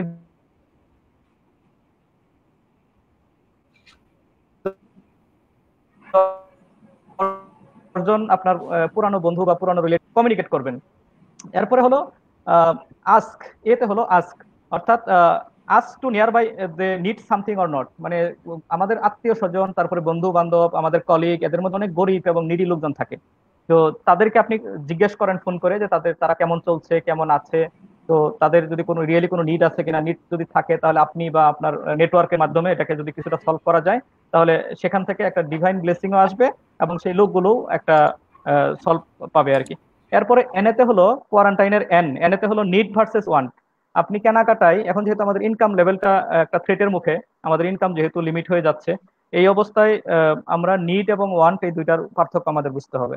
আমি একটা হ্যান্ডি বাজারে গেলাম বা আমি একটা ক্যাট সাইটে গেলাম, ক্যাট সাইটে গিয়ে আমার একটা শার্ট কিনতে গিয়েছি, সেখানে আরেকটা গেঞ্জি আমার পছন্দ হয়ে গেল, ওটা আপনি নিলেন। পাশ থেকে যদি রিয়াজ বলে যে ভাইয়া এটা কি আপনার ওয়ান্ট নাকি নিড, যে আপনার কি এটা দরকার নাকি আসলে আপনি চাচ্ছেন কিনতে, তখন আপনি ইনস্ট্যান্ট কিন্তু আপনার ব্রেনে কাজ করবে যে হ্যাঁ আমি তো আসলে মানে এটা আমি শখ হচ্ছে এটা কেনার জন্য, দেখে ইনস্ট্যান্ট ভালো লেগে গেছে, আসলে বাসা থেকে আপনি নিয়ত করে আসেন নাই, ড্রপ ইট। এই সময়ের জন্য এখন এই ধরনের কেনাকাটা দরকার নেই, যেটা আপনার রিয়েলি নিড এই জিনিসটা আপনি করেন। এরপরে হলো টিতে হলো টাইম আউট। কোয়ারেন্টাইনের টিতে হলো time out. Take time as needed. এই সময়টাতে আপনার মানে যে ধরনের সময়গুলোকে আপনি এক সময় মনে করেছিলেন যে এই জায়গাটা আমি ফোকাস দিতে পারি নাই, এই জায়গাটা আমার স্কিল ডেভেলপ করতে পারি নাই, ওই জায়গাগুলোকে আপনি এখন টাইম বেশি দিবেন, বেশি দিয়ে আপনাকে সেটার জন্য প্রিপেয়ার করেন। এরপর হলো identify what you want to do now. এখন এই সময়ে যে সবকিছু মিলিয়ে আমি যে একেবারে সর্বশেষ এসে যে সামারি হিসেবে আমি কি করতে চাই, সবকিছুকে সাম আপ করার পরে সেটা হলো আইডেন্টিফাই করতে হবে। এনএতে হলো নোট, সেটাকে লিখে নোট নিতে হবে। নোট নিয়ে ইয়েতে হলো ইভলভ, এটাকে ক্যাপিটালাইজ করে এক্সপ্লোর করতে হবে। ইভলভ মানে এনলার্জ করতে হবে এবং যাতে আমি এটাকে কাজে লাগাতে পারি। This is the quarantine. Thank you Riaz. জি, আপনাকে অসংখ্য অসংখ্য ধন্যবাদ এবং মুজাহিদ ভাইকেও ধন্যবাদ দিতে চাই। অনেক সুন্দরভাবে আমাদের আজকের এই লাইভটি আপনারা ফুটিয়ে তুলেছেন এবং আমি মানে শতভাগ নিশ্চিত যে আপনাদের কাছ থেকে যে তথ্যগুলো আমরা দিতে পেরেছি আমাদের ভিউয়ারদেরকে, তারা যদি সেগুলো একটু ইউটিলাইজ করে এবং তারা যদি সেগুলো একটু প্রপার ভাবে মেনটেন করে, আমার কাছে মনে হয় যে তাদের যে জব মার্কেট নিয়ে তাদের যত প্রশ্ন, তাদের যত হতাশা, সেগুলো কেটে যাবে। আমরা এই বিষয়গুলো নিয়ে আশাবাদী। বিশেষ করে এই আশাবাদী হওয়ার কারণে হচ্ছে আমরা এই লাইভটা প্রতিনিয়ত করতে পারছি এবং আমাদের সাথে অনেক অনেক ভিউয়ার জয়েন করে। আমরা একেবারে শেষ পর্যায়ে আমরা আপনাদের দুজনের কাছ থেকে একটা ছোট্ট মতামত চাইবো, কারণ সেই মতামতটা এরকম যে করোনা ভাইরাসের কারণে আপনারা আমাদের ভিউয়ারদেরকে একটা সচেতনতামূলক বার্তা দিবেন। প্রথমে মুজাহিদ ভাই, আপনি সচেতনতামূলক বার্তা আমাদের ভিউয়ারদের উদ্দেশ্যে যদি দেন। আমার মনে হয় কি, আপনি যদি নিজেকে সেফ রাখতে চান তাহলে যত কম সম্ভব বাইরে বের হবেন না। যদি প্রয়োজন না থাকে, ওই যেটা বলো যে নিড ওয়ান্ট, আসলে যদি নিড না থাকে, এক্সট্রিম নিড না থাকে, তাহলে বাইরে বের হওয়ার দরকার নাই। আর আপনি সোশ্যাল ডিস্টেন্সটা এতটুকু মেনটেন করবেন যেন আপনার দ্বারা অন্য কেউ আক্রান্ত না হয়। আপনি নিজে হয়তো ভাইরাস বহন করতেছেন, সেটা আপনি নিজে জানেন না। আপনার অজ্ঞতাবশত আপনার শরীরে ভাইরাস থাকতে পারে, আপনার অ্যান্টিবডি ভালো, এই কারণে আপনি সিমটম গুলোর সাথেও পরিচিত হন নাই, কিন্তু আপনি এতটুকু সোশ্যাল ডিস্টেন্স এবং সোশ্যাল যে আছে, সামাজিকতাগুলো আছে, সামাজিকতাটা মেনটেন করার জন্য আপনি নিজেকে দূরত্ব বজায় রেখে কথা বলবেন এবং সবাই ভালো থাকবেন। এবং সবচাইতে বড় কথা হচ্ছে ভালো করে ঘুমাবেন আর ভালো খাবার যেগুলো দরকার শরীরের জন্য সেগুলো খাবেন। জি, আমিও সেই কথাই বলতে চাই যে আপনারা যে যেখানেই আছেন অবশ্যই নিরাপদ থাকবেন, সুস্থ থাকবেন। আমাদের মুরাদ জয়েন করেছেন। জি, আমরা যেটা বলছিলাম, আপনারা অবশ্যই নিরাপদ থাকবেন, সচেতন থাকবেন এবং আপনার পরিবার পরিজনদেরকেও সচেতন রাখবেন। আমাদের সাথে মুরাদ ভাই জয়েন করেছেন। মুরাদ ভাই, আপনার কাছে যদি বলি যে আমাদের ভিউয়ারদের উদ্দেশ্যে এই করোনা ভাইরাসের যে প্রাদুর্ভাব, সেটার জন্য একটা সচেতনতামূলক বার্তা আপনি যদি আপনার দিক থেকে দেন। রিয়াজ, আমি একটু মিস করেছি, আমাকে বলেছো? জি, আপনাকে বলেছি, মানে সচেতনতামূলক বার্তাটা যদি আমাদের ভিউয়ারদের উদ্দেশ্যে আপনার দিক থেকে দিতেন। আচ্ছা, সতর্কতামূলক হলো যে এই সময়ে একটা জিনিসই যে সেফটি ফার্স্ট, অর্থাৎ বেঁচে থাকলে জব করা যাবে, সবকিছু করা যাবে, ফ্যামিলি মেম্বার সহ আপনি যেখানে আছেন মানে নিজের সেফটিটা আগে মেনটেন করেন। সেফটির ক্ষেত্রে যেটা স্পেশালি বলা হয়েছে 20 মিনিট হ্যান্ড ওয়াশ, এই জিনিসটা আমরা যেন সবাই মেনটেন করি। গ্লাভস, মাস্ক ঠিকঠাক মতো পরি। তারপরে হলো যতটুকু স্যানিটাইজার ইউজ করা যায়, মানে বিভিন্ন এখন অ্যাভেলেবল হয়ে গেছে ফার্মেসিগুলোতে, এগুলোতে। আর অফিসে যাদের খোলা আছে তাদের জন্য আমরা যেমন আমাদের এলিটমেন্টের অফিসের কথা বলি, আমরা সপ্তাহে 3 দিন খোলা রেখেছি, মানে উইথ ইনস্ট্রাকশন যে need not to come office just to secure your attendance. You come to office if really needed or asked by your supervisor or head of department. এই ধরনের একটা ইনস্ট্রাকশন আমরা এইচআর থেকে দিয়ে দিয়েছি। অর্থাৎ এখানে কর। তারপরে হলো যে যারা সাপ্লায়ার আছে অফিসে আননেসেসারি তাদেরকে অ্যাক্সেস দেওয়ার দরকার নাই বা করা দরকার নাই। এখানে বিভিন্ন বিল্ডিং এ আমি দেখেছি বা বাসাতে দেখেছি এই সময়ে গেস্ট একটু কম এলাও করলে ভালো। আমি নিজেও গেস্ট হিসেবে কোথাও যাব না বা অন্য কাউকেও যাতে আমরা না করি। এই ধরনের এই সেফটি গুলো আমরা যদি মেনটেন করতে পারি, তারপরে বাইরে যত কম যাওয়া যায়, একান্ত নেসেসিটি যে একটা আনঅ্যাভয়েডেবল সেটা তো আমরা করব। আর এর বাইরে আমরা যতটুকু পারি হোমে থাকার চেষ্টা করব। এই জিনিসগুলো যদি মেনটেন করা যায়, আর মেন্টাল হেলথটা ধরে রাখতে হবে। আজকে টপিক যেটা মেন্টাল হেলথ ধরে রাখার জন্য আমাকে প্রথম বলতে হবে, আমি যে কথাটা বললাম যে life is more valuable than employment. জবের চেয়ে আমার জীবনটা বেশি মূল্যবান। আমি যদি বেঁচে থাকি জব করা যাবে, আমি প্রচুর স্কিল ডেভেলপ করে আমি ফিউচারে এই ধরনের জব, কারণ অর্গানাইজেশন পৃথিবী আবার রান হবে, এই ম্যাক কেটে যাবে, আবার মানে আলোকিত সূর্য উঠবে, তারপরে হয়তো 2 দিন দেরি বেশি ধীরে সুস্থে হলেও এই পুরা ফুল সুইং আবার অপারেশন হবে সবগুলো ইয়েতে। অপারেশন হলে সেখানে লোক লাগবে। লোক লাগলে আমার যদি স্কিল থাকে, আমার যদি কনফিডেন্স থাকে, আমার তাহলে আমি যদি এমপ্লয়েবিলিটি স্কিলের যে জিনিসগুলো বললাম এগুলো যদি আমার ভিতর থাকে, তাহলে আমি ইনশাআল্লাহ জব পাবো। এই কনফিডেন্সটা গ্রো করে আমার মনে হয় যে যতটুকু সেফটি মেনটেন করে চলা যায়। থ্যাংক ইউ রিয়াজ এন্ড দর্শক। জি, আপনাদের দুজনকে অসংখ্য ধন্যবাদ জানাই এবং সেই সাথে আমরা এক্সিলেন্স বাংলাদেশ পরিবারের পক্ষ থেকে আপনি এবং আপনার পরিবারের সুস্বাস্থ্য কামনা করছি, যেন এই যে মানুষকে এত ব্যস্ততার মধ্যেও আমাদের মাঝে এসে একটু সময় দিয়েছেন, এই সময়ের মাধ্যমে আমরা আপনাদের কাছ থেকে কিছু ইনফরমেশন ভিউয়ারদেরকে জানাতে চেষ্টা করেছি। আমরা আশা করবো আপনাদের এই যে এই কাজটা অব্যাহত থাকবে। আপনারা সবসময় আপনাদের এমপ্লয়ি এবং যারা স্টুডেন্ট আছে তাদের পাশে থাকবেন, আপনাদের যে এক্সপিরিয়েন্স আছে সেই এক্সপিরিয়েন্স থেকে শেয়ার করবেন, আমরা সেই কামনা করছি।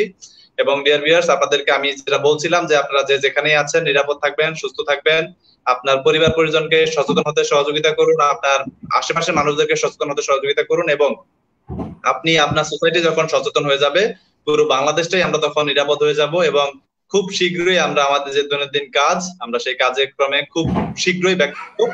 আমরা এই আশা ব্যক্ত রেখে আজকের মতো আমরা লাইভটি এখানেই শেষ করছি। সবাই ভালো থাকবেন, সুস্থ থাকবেন। আসসালামু আলাইকুম।